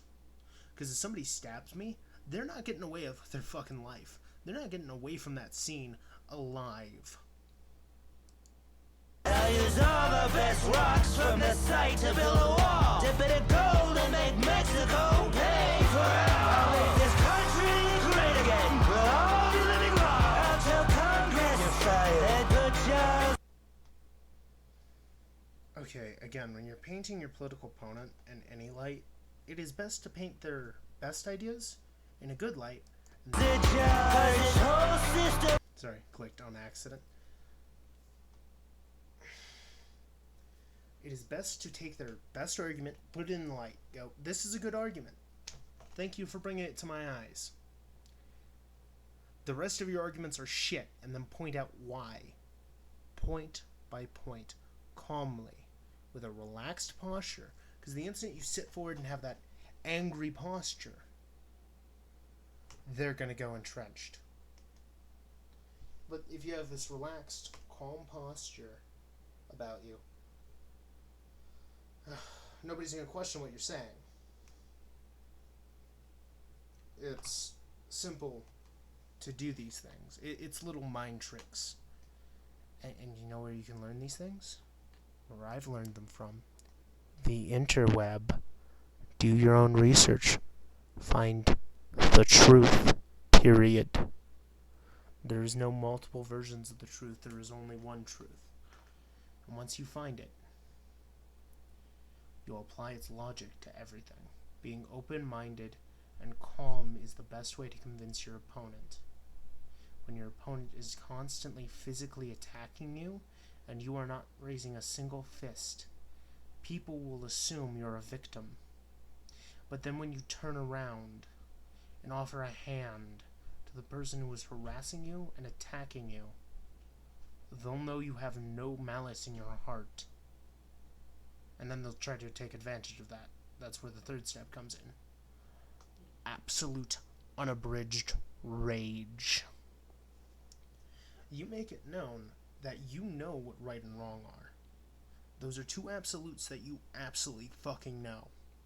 And when you know somebody's taking advantage of you, or at least trying to, you get enraged to a point where you don't get turned into a blathering mess. You're still calm, but you have this edge to your voice, this slight rage that slips through the cracks that they will burn in. But you keep it inside, and you rebuke their points calmly. You tell them it's stupid without saying those words. That's how you get through to these people. Because they've had professors for years telling them socialism is good, socialism is good. It's not. It's terrible. It's fucking killing us. And every day it gets worse. This country's been run by. Are you fucking kidding me with this blah blah blah? I have a mind to feed you both to my overtime. I'm a awful discussion up in TMZ. You got brother black and brother on the Facebook feed. I'm so sick and tired of this ridiculous shit. If this is the best my party gets, then my party should quit. I'm sorry. Did I say something that you found funny? Wipe that creepy ass smile off your face and beat this dummy. And if she does win the White House, be a man and hold the door. Don't get your fans stirred up in some sort of Twitter civil war. Isn't that literally what she did? She did that.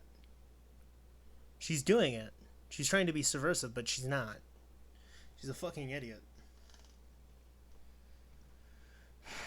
Something like this I wish I smoked. I could take like a huge puff off a cigarette and blow smoke all over the place. But no. She literally did that. He said he wasn't going to back down if he lost. And everyone's like, oh my god, he's not going to back down if he loses. Oh my god, this is such an upset. And then she loses because he wins the majority of states. No, he didn't win the popular vote, but he didn't win the most populated states. Huh, that's interesting.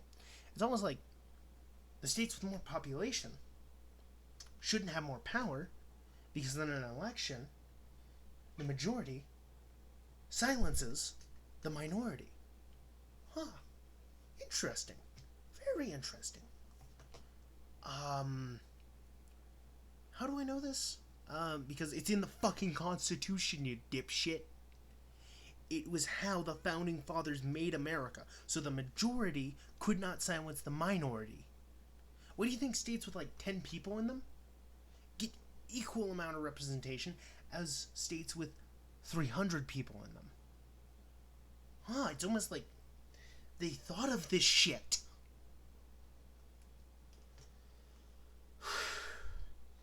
Our Founding Fathers were very intelligent. Yes, they were also slave owners for the most part. But there were people even back then who didn't like slavery and wanted to end it. But they could not end it at that time. Guess why? Because of... You're thinking of it? I lost the word for some reason. They couldn't do it because of the southern states. The southern states would have pulled their fucking support out and literally done anything to keep their slaves. So they lied. Oh, you'll always have your slaves. Then they lied again, because after the Civil War, when the slaves were freed only in the South, and it started trending up north too, they did eventually all get freed. 13th Amendment was ratified, yes, but it specifically stated that the southern slaves were freed. But all slaves were freed, though. I'm not disagreeing with that. Let's watch this. Let's end with that. Let's end with this on my response thing here. Let's go. Hence, contemporary politics, graphic and violent video. Sorry.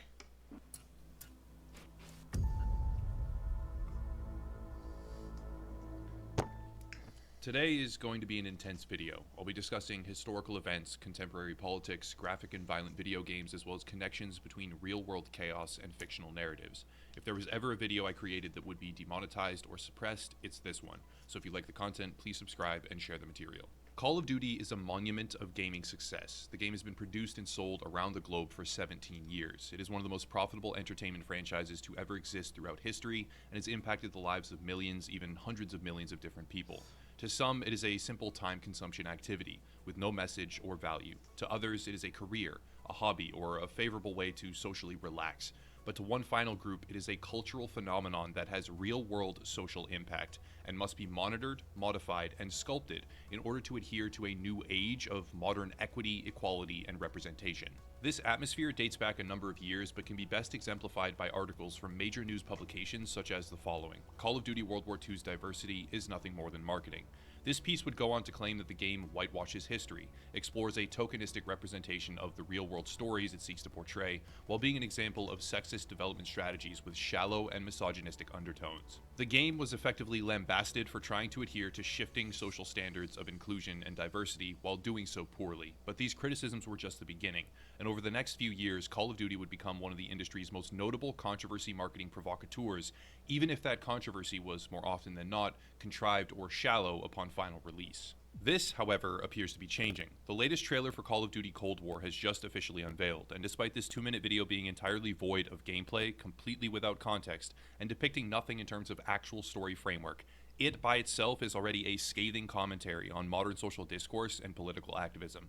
The game's legitimate narrative may be something benign or uninteresting, but for 2 minutes, Activision Blizzard has brought a highly charged, compelling, and critical message to a demographic that most likely fails to consider these events in any legitimate contemporary context. I'll have the full trailer linked down below for those that have not seen it. If you haven't, you can pause the video right now and go watch it. With that out of the way, we can discuss what seems to be a completely innocuous 2-minute promotional trailer to some, but is far more relevant and integrated within modern political and social discourse than many realize. Without further ado, Call of Duty Cold War, the collision course of controversy. The most important place to begin is Yuri Bezmenov. Yuri Bezmenov, born 1939, was a KGB press and propaganda agent. Active from 1963 to 1986, he is most famous for his defection to the United States and subsequent publication of information about Soviet active measures, which were psychological warfare tactics to destabilize the United States from within. His discussions are available widely online, and his material on subversion has become an educational archive which is used in teaching curriculums as high as Yale and Harvard. This trailer is a series of graphics and Cold War footage, superimposed atop commentary from one of his lectures, discussing a timeline for the destabilization of Western democracy during the Cold War period. He describes a very slow process: demoralization, 15 to 20 years to demoralize an entire nation, then destabilization, focusing on the essentials: economy, foreign relations, defense systems, and finally, crisis, with a violent transition of power, structure, and economy, while normalizing the tactics utilized to overthrow the free world. These tactics were real, the stories were true, and the final chilling comparison he makes is directly to the United States, while the message, "Know your history or be doomed," is displayed on screen. Yuri Bezmenov spoke about tactics employed by the Soviet Union, and to understand why this trailer alone, with no further context, is already on a collision course for widespread controversy, we need to understand what the Soviet Union really was. The Soviet Union is rooted in the October Revolution of 1917, when the Bolsheviks overthrew the Russian Provisional Government. However, it only became a consolidated version of actual Russian government after 1922. The Soviet Union followed an official state ideology of Marxist-Leninism with an essential component of state socialism. The core dominating pillar of its governance was the party, and its assured status as a sole ruling group. The terminology here is important to outline correctly, but also somewhat complicated. Communist, socialist, and Marxist are all semi-accurate terms to describe the Soviet Union, but in the time since, those definitions have become largely polluted, and are spoken of more in the framework of a social media argument than anything else. In order to make the connection between real-world events and this one simple trailer, however, we need to dig rather deep. It all starts with recent American civil unrest, and this is the point where I need to communicate clearly that I will simply be showing and discussing statements and positions from existing public figures that are publicly available online, and I do not intend to advocate for further action against any of these individuals or the causes that they represent. I am merely drawing correlations between the Cold War trailer and real-world events. Please do not use this video or the statements highlighted as a reason to participate in any illegal or malicious action. No problem, my dude. And again, this is going to be a long-ass video. I believe what he said so far is really good, and again, if he changes my opinion on anything, I will state it openly. Whatsoever. I do not condone or support that behavior. Again, I merely want to showcase why the Call of Duty Cold War trailer is a scathing commentary on the current activism that has swept across the United States in recent months. To understand where all of this started, we must go back to July 2013 and the acquittal of a police officer who had been involved in a tragic shooting. The situation sparked national conversations about police brutality and racism in the United States. From the incident itself right up until the officer was released, but more importantly, in response to this event, 3 women formed an organization called Black Lives Matter, a phrase now shouted in city and town streets across the entire country. These women were named Alicia Garza, Patrisse Cullors, and Opal Tometi. Reading from the official history page on their activist. Yeah, I'm sorry, I've got to pause him here. And he speaks really fucking fast, so it's really hard to find gaps. You probably found 4 or 5, where I found none. Black Lives Matter is one of those traps that people employ. They want to know if you're on their side or not. So what they do is they name their movement, something that is, universally you would agree with. Like, I agree with Black Lives Matter. The statement alone, not the group and its members, let's say. I don't agree with Antifa or anything else. I don't agree with fascists. I don't agree with Antifa. And Antifa aren't going to sit down with you and talk to you. Because there's no way they're going to recruit you. They're evil, in my opinion. If there's absolute evil in this world, it is Antifa. And yes, I'm sorry that this video is going to drag towards the end. I'm getting pretty goddamn tired of this shit. But one of their statements in Black Lives Matter is destroy the nuclear family. Well, why would you want to do that? I understand the other ones, like end police brutality and racism. Like those, I'm for those. Right?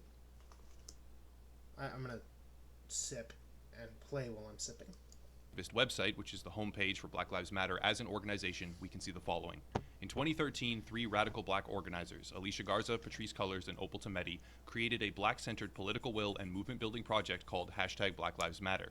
The project is now a member-led global network of more than 40 chapters. Our members organize and build local power to intervene in violence inflicted on black communities by the state and vigilantes. Black Lives Matter is an ideological and political intervention in a world where black lives are systematically and intentionally targeted for demise. These paragraphs are important because they outline that Black Lives Matter from an organizational standpoint is framed as a political movement. It is a political movement being projected across the nation as millions shout the words at anyone who will listen. And more importantly, anyone who will not listen alike.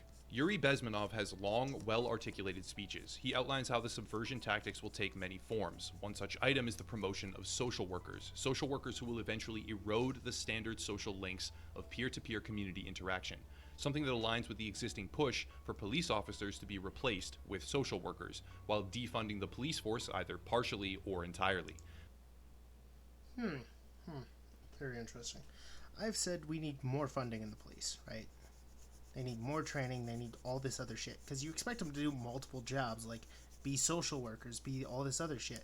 So why not give them training for that? Or separate the police from those jobs. The police are there to keep peace. Police, peace, officer. Police officer. You see where this is slowly going? If you can, I'm going to have to spell it out, and I can't fucking spell it out right now. Thank you, dyslexia and tiredness. But right now we have many people with many ideas where we need to take the country, and they're all wrong. You have people like the in response video I made, which was entirely just this one fucking video and me ranting at it. And this one is me ranting at several videos. Starting off with some music and keeping it more lighthearted, and then transitioning to this. This wasn't my end goal. Shit, I had like more drama shit to like report on in my head, but like then I ended up talking about this. So let's continue. This is a radical idea that is rejected by most American citizens, yet some cities and politicians are forging ahead with the concept regardless. Yuri Bezmenov discusses with clarity the tactic of sowing distrust between those that are tasked with protecting the population and the citizens themselves. an erosion of the journalistic process, and numerous other social realities that many see today and do not even reconsider because they have been normalized. This is an now defected KGB propaganda agent who worked within a Marxist, socialist, communist-oriented federation, disclosing, word for word, the tactics that are utilized to destabilize a nation. And this trailer features him, a previously mainstream figure of sorts, but not at the scale to which Call of Duty can propel him, as a commentator on the importance of knowing your history. On July 23rd, 2015, Patrisse Cullors gives an interview to the Real News Network and answers a series of questions. At the 7-minute mark, she says the following. I think of a lot of things. The first thing I think is that we actually do have an ideological frame. Myself and Alicia in particular are trained organizers. We are trained Marxists. We are super versed on sort of ideological theories. This is two founding members of a political group who are self-professed, trained Marxists. They lead a clearly politically driven movement, and further organizers such as the leader... I have to pause this. How to unpack. He's going very fast, which I would not say is a downside to his video, because if it feels fast, it's probably really, really, really good that it's fast. Because I'd rather have a really fast video than a really slow one. Fast means consistent pace, at the very least. Not always, but usually it means consistent pace. And he has been keeping a very consistent pace. I haven't. Okay, so she said trained Marxist. That could mean she's been trained by, somebody who's deep into this KGB fucking conspiracy you're trying to, solve here. And he is, don't get me wrong. But right now, we have, thousands of things we need to unpack, and I only have time enough to unpack a few of them. So watch this video. You can see the full name of the YouTube channel.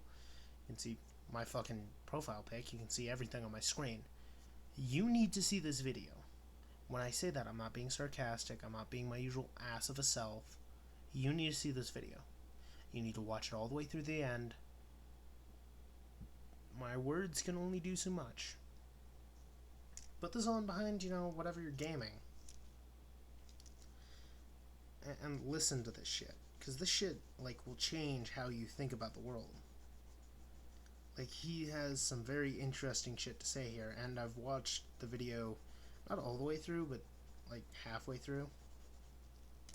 It's a good video. Leader of Black Lives Matter for Greater New York, openly advocate in the media and elsewhere positions such as the following. Said, burn it down.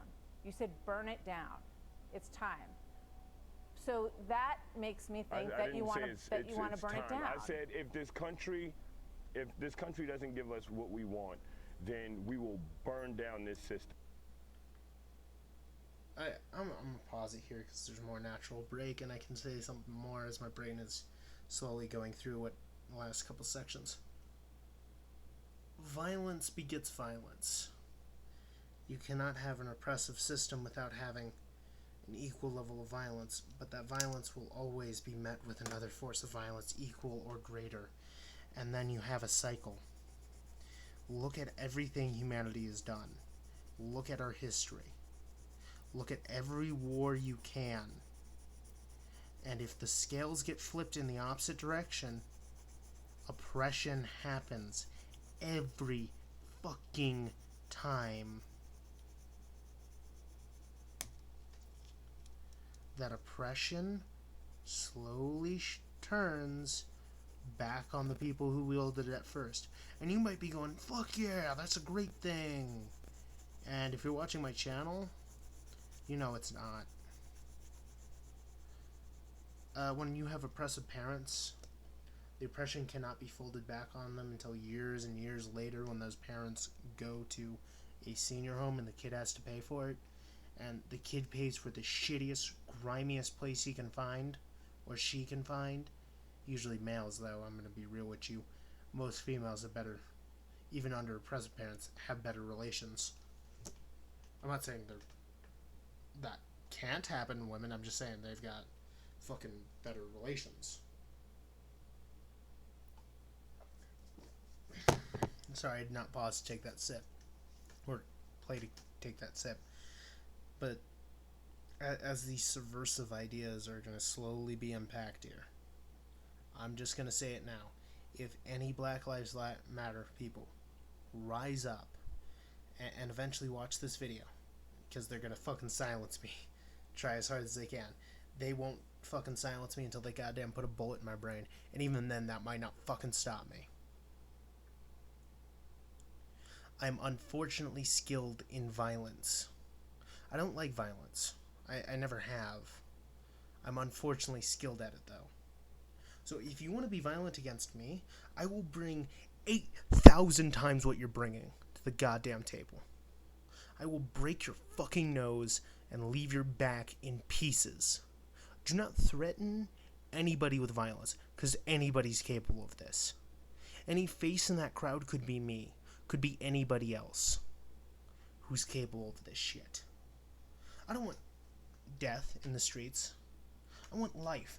I want humanity to grow to be thousands of times bigger than it is. I want us to expand. I don't want us to contract. I don't want us to die. And shit, maybe that's the self-preservation part of my brain speaking, but maybe it's right.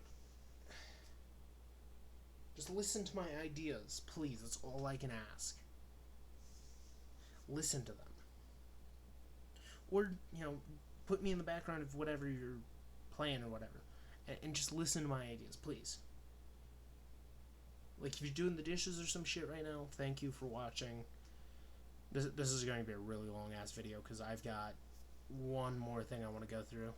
And that's just going to be a small snippet. But we have so many problems. Please, just stop. Stop. Like, if you're on the right and you're radical and you're like, fucking kill all the black people and all the whatever have you, fuck that. Fuck you and fuck that. I want people to grow up not knowing fear. Not knowing what lurks in the dark. What lurks in the shadow, what lurks in every human soul. Because I've seen it. I've seen it myself. Many times. The evils that man can do upon their own fucking children, and let alone others, is fucking sickening. So please, if you're listening to this, and I'm sorry to preach, I'm sorry to be up on my pulpit preaching to you, please just free yourself from those things. Free yourself from the hatred by caring. Just for 1 minute of a day. 1 minute of any day. Care about another human being. I don't care what religion you believe in. Even if I think it's a wrong religion, just pray for that person. Pray for the person who throws hate in your face. Because they've probably seen more hate than you have. Yeah, they're vile fucking scumbags, but pray for them. Whatever faith you believe in, if you believe in Satan or whatever, just pray for your enemies. Them and replace it. These are messages that align ideologically, politically, and otherwise with a destabilization effect. The Black Lives Matter political movement makes repeated use of the word comrade, comrade being both an archaic Spanish derivation of the word friend or ally, as well as a Soviet communist greeting utilized in Russia during the height of the USSR. Searching comrade on social media will more often than not yield an overwhelming majority of self-identifying Marxist community members. Acronyms such as ACAB, a slang pejorative for every single police officer in existence, will be frequently displayed as well, on top of repeated references to Black Lives Matter. Recall that a deliberate rift between protection forces and the general public are a tactic in destabilizing a nation, a tactic pushed forward by advocates for a political movement led by two self-identifying, trained Marxist leaders. The Bolshevik Revolution in large part was a leftist cause, which led to the formation of the Soviet Union. The Soviet Union was a federation backed by the Marxist-Leninism ideology, which perpetrated untold and incomprehensible atrocities against its own people. A defected KGB agent discusses these tactics at length And now, in a time when self-professed Marxists lead a political movement which advocates openly for the burning down of the existing system, Activision Blizzard releases a historical warning from Yuri Bezmenov, pointedly saying we must never forget history. But that's not where it ends. LaShawn K. Ford, Democratic representative for the state of Illinois and open supporter of the Black Lives Matter political movement, stated the following in early August of 2020. I'm calling for the abolishment of history classes in Illinois. We're concerned that current school history teachings lead to white privilege and a racist society. So you're afraid that I'm sorry, I'm gonna put some words in this dude's mouth. You're afraid that people getting educated on history, let me get this right, are white supremacists. No, that actually leads you to the opposite, because it builds more empathy. I'm sorry, I know a little bit about history here and there, and mostly about Reno, because my uncle's a historian. Shout out to him. No, but you have this fundamental problem. They paint all white people as evil. So what do you do to evil people? Whatever you think I'm going to say, put it in the comments before I say it. They're going to kill all white people. I'm not being supremacist when I say that. I'm not being anything other than a human being who has a fucking heart in his ribcage. They're going to kill people. They're going to lead to blood in the streets, and most of it's going to be theirs. Because guess what? We're a majority. They're a minority. There'll be few people who march their white asses down to the fucking camps themselves, and who sit there thinking, I'm a good ally. I'm sitting here paying for the crimes of my ancestors. I'm gonna work on the field for my massa, and he's a black guy. And that's right. That's how history should be. No, it's not. History's humans fucking up. It is all of our fuck-ups. It's all our future fuck-ups. Right there. Written in stone. If you want to remove things from history class, go ahead. The only ones I disagree with are teaching about World War II and the atrocities of man before World War II. Not just World War I. All of our atrocities. And that includes all of your atrocities. Not only in your closet, but the closet of your ancestors. You want to teach about my ancestors' atrocities? I'm betting scholars could dig up 10 times the amount of bodies on your side. Never assume. Because once you assume, you're wrong. I'm probably wrong. I'm not assuming what this guy's saying. What he's saying is we need to put white people in cuffs, basically. Once you remove history, it's very easy to convince people your ancestors are evil, your blood's evil. Because next you can remove science, English, everything. Uneducated masses are good at slave labor, not at complex labor.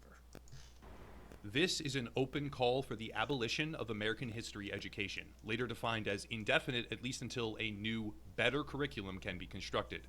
But the question is, constructed by who?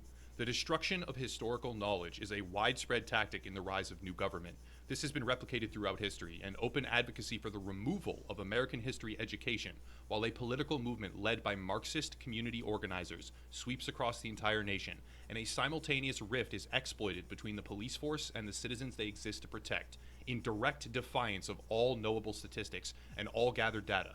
All in complete alignment with the tactics that Yuri Bezmenov discussed after his defection from a Marxist-Leninism ideologically controlled socialist/communist government. All of these things combined have transformed this simple Call of Duty trailer from an innocuous piece of marketing material to a scathing comment. He's kind of wrong. It's not a it's not socialist communist government. It's just a communist government. Unless I'm being potato. In which case, tell me in the comments. But you can't have it both ways. You can't delete history. This is why I never agree with people who are like, tear down the statues of the fucking past. Tear down these slave owner statues. Why? Give me one fucking reason why, and I can give you 10 why not. Change the placard, please. I would honestly prefer that to tearing down our past. Change the placard to be a, he's not a hero, but, you know, villain of the Civil War, where the fuck you want to have on there. Own slaves, slave owner, openly racist piece of shit. Go ahead, put any of that shit on that placard. Change the plaque. That's all I advocate for. Don't tear the statue down. Don't fucking forget the atrocities of your past. The instant you forget the atrocities of your past, you're walking straight back into them. And he's not going to say that, because... Well, I'm just a YouTuber. I'm going to get demonetized if I say that. Fuck you, dude.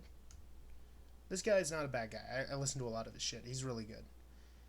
Also, can you see how many likes this thing fucking got? 21K. And do you see the dislike in comparison?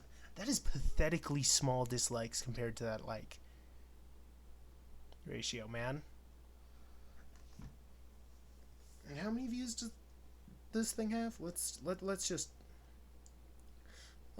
look at that number for a second. It has 171,612 views, and I'm probably one of those views. So this is my second time viewing it on my primary account, so let's continue. Commentary on the current social political atmosphere driven by activists all over this nation. Bezmenov warned of these many tactics, but he was not alone. Though this trailer does not specifically emulate the now historic text of 1984, authored by the late writer George Orwell, we can see shockingly precise, even confoundingly exact replications of his warning. The phrase 2 + 2 = 5 is used in the dystopian novel as an example of Ingsoc, or English socialism. It is an example of the party projecting messages that are intentionally untrue and contradictory as a control tactic. War is peace. Truth is lies. Ignorance is strength. This equation is repeated verbatim on social media by leftist advocates and even educational professors. There was a stunning compilation created which shows with detail how 2 + 2 = 5, as stated in this authoritarian dystopia, is being parroted by activists today in modern America. The argument is that this mathematical standard, that mathematics itself is a colonialist and oppressive construct, which must be dismantled or transformed. And all of this aligns precisely with the greater narrative that in order to destroy a nation, to demoralize it, subvert it, and cause destruction within, you need to undermine its individual systems. The cold... Okay, let me put this simple. We have 4 pens, right? 2 of them are green, 2 of them are black. That is 4 pens, but they're different colors. So you can't use color specific, so you cross out the color specific, and what do you have left? As a whole, you still have 4 pens. You have 4 items. 4 is a number. You cannot say 2 + 2 = 5. Where the fuck are you getting that extra 1? You're getting a -1 on that. And you would fail any fucking test. If I was a math teacher and a kid I gave out a simple test like that, and his answer was 5, I would literally kick him out of my fucking class in 2 seconds. That's how long it would take. Just because his parents are fucking socialist. Then I would bring his parents in, and when they asked me why did I kick their kid out, and then they would call me racist, of course, because I'm a white guy. You know what I would do? You know what I would say? Your kid's a fucking idiot. He said 2 + 2 = 5. And then if they say it, guess what I'm going to say? No, it isn't. Okay. You have let's just say you have 2 objects. 2 pens. Or pencils. Because I've got 2 pencils on my desk. One's green, one's black. Okay, if I had 2 green pens, 2 black pens, and I wanted to count them as a group, how would I do that? And their parents still said you would have 5 pens. I would kick them out of my fucking class, and then literally go to the school boards and say their parents are so retarded they don't know what 2 + fucking 2 is.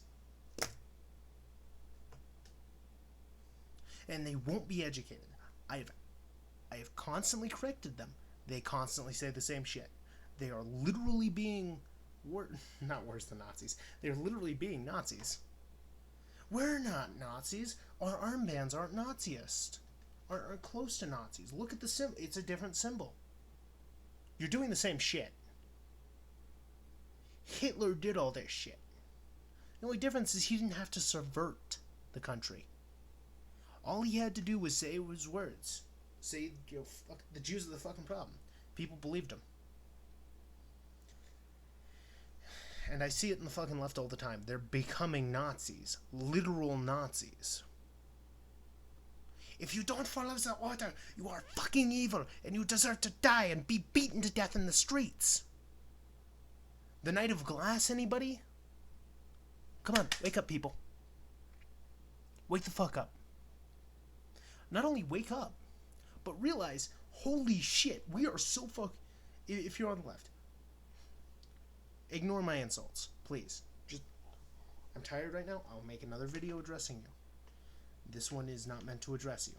I'm sorry for doing it here, but wake up and realize your party is slowly becoming Nazis. The end goal of communism isn't the opposite of Nazis. If it was the opposite of Nazis, there would be no government. It'd be fucking chaos. Nazis are overbearing government, in my opinion. They're so overbearing government. The government's in your house. It's in your bed. It's in your streets. And more people die every day. The people in the military. You know how many men and women come back from the military every day? A shit ton. You know how many people re-enlist? Let's assume about half that shit ton. So just a ton. That means our armed forces would be hella powerful, but also doing nothing overseas. And that's what they're doing. It doesn't take somebody to realize we need to close down our borders, pull our troops out of fucking everywhere, and fix our problems internally. Because we do have internal problems, and I do agree that, you know, the police are actually racist and all that other shit. It's not systemic. Systemic. It's just a fact that the police system is fucking broken. And yes, they do arrest more black people, and I'm not going to argue one way or another on that. Normally I would, but not right now. Because I need to wrap this up. It's already fucking midnight, basically. Let's continue. Cold War trailer alters crucial context. Yuri Bezmenov, in many of his lectures, discusses the infiltration of not only government, but also education systems. He appears to talk about an operative, a spy, or a militaristic covert infiltrator, but he is also talking about professors, educators, and wider academia. These operatives do not assail the government hierarchy, they attack and subvert the minds of the people by undermining the systems in place which give them stability and structure. These systems are numerous: math, protection, safety, family. On the Black Lives Matter website, we can see that their mission statement includes rhetoric such as, "We disrupt the Western prescribed nuclear family structure." And if we relate all of this back to a simple 2-minute Call of Duty trailer, we can see a warning with absolute clarity. This warning applies more closely to modern America than many people will know or ever wish to accept. And whether by design or coincidence, which it could be, Call of Duty has broken a barrier of entertainment and social reality that no previous iteration in its lineage has ever even come close to. And it did all of that with 2 minutes of footage. It remains to be seen how deep this story will go, but in a world where constant activist anger has resulted in an untold number of corporate capitulations, seeing Activision Blizzard post this message, which warns with chilling precision against the loss of history, as our very own political leaders in the country advocate for the destruction of historical education, watching trained, Marxist, self-professed community leaders advocate for the existing system to be burned down. The material in this trailer, destabilization, demoralization, disruption, and subversion from a socialist, communist, or Marxist authority is incredibly relevant. It seems rather obvious that this Call of Duty will encounter controversy. The mere fact that they pushed Yuri Bezmenov further towards the mainstream is already somewhat surprising, but in a world such as this, when America's social and political atmosphere is this eerily similar to the very things that he warned against all those years ago, a simple trailer becomes a ticking time bomb of outrage, with a meaning that is well and truly beyond the basic functionality of a random first-person shooter video game. Call of Duty Cold War is one to watch, and will likely have numerous future controversies should it aim to incorporate more of the teachings that Yuri Bezmenov has dictated. Either way, when a certain sect of activists become aware, there may already be sparks, because the activist political organization of Black Lives Matter, supported by a political establishment across the country, are utilizing and representing identical strategies and ideological dangers which Yuri Bezmenov fled Soviet Russia to escape. and they exemplify the very same tactics that he openly warned against till his passing on January 5th, 1993. America is getting more and more miserable. Demoralization. Businesses flee population centers after violent daily rioting, destabilization, and all of this is becoming normalized after months of non-stop advocacy that the entire system must be uprooted, burned to the ground, or overthrown, which constitutes a violent change of economic and social policy. Crisis. It's all happening right now. Word. He's gonna say word for word. I'm gonna close down all this shit. I agree with a lot of what he said. Hence why I let it play for so long. But it's getting late. It's getting on time. I'm going to have a good night segment here, but I want to finish with my final thoughts on all this shit that we've been listening to tonight. And yes, I did cover Trump being attacked several fucking times, but I honestly think the last bit is the most important. What? You know, I'm not even gonna say fucking watch the end. Just skip to the fucking end. Skip to this bit where I tell you, if I die, if somebody kills me, when I'm talking to people peacefully, do not cause more violence. I want everyone who listens to this, and anybody who listens to anything like me, to peacefully settle these, I'd say disagreements, but they're not disagreements anymore. This war that's brewing. And it is a war, mind you. It's going to be between the military, the right-wingers, the left-wingers, and every innocent civilian who's in the center. And a lot of people are going to die. I don't know who's going to come out on top. I just hope to fucking God, I hope, for all fuck's sake, that it doesn't come to the point where anybody has to die in the streets, where anybody is dying. I hope it comes to the point where we can just settle this peacefully. But if not, and we have to use violence to put these people down, we don't do it. We don't go in and destroy people's families. We go in and we don't strategically take anybody out. But once they raise their fucking hand in violence, we make sure they never raise it again.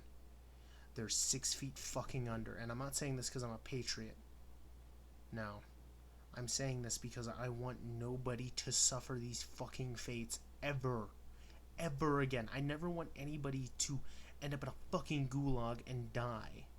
I want people to live free. Those are my goals. And if you don't support them, fuck you and everything you do.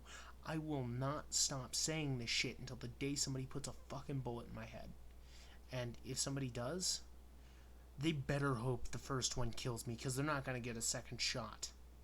They're going to die fast. Everyone should be armed. I've always advocated for that. Arming yourself is the best way to keep yourself alive, especially in this modern time. This isn't spinning off into a sponsorship. No, just fucking get a gun. Keep it on you, and if you go to these protests, if you go to these things to speak to these people, make sure it's on your fucking body. And if they attack you, don't stop shooting. Even if you're out of ammo, re-fucking load and continue firing until every threat to your life is dead. Do not stop. Do not stop hurting. Or, not hurting. Do not stop killing until the job is done.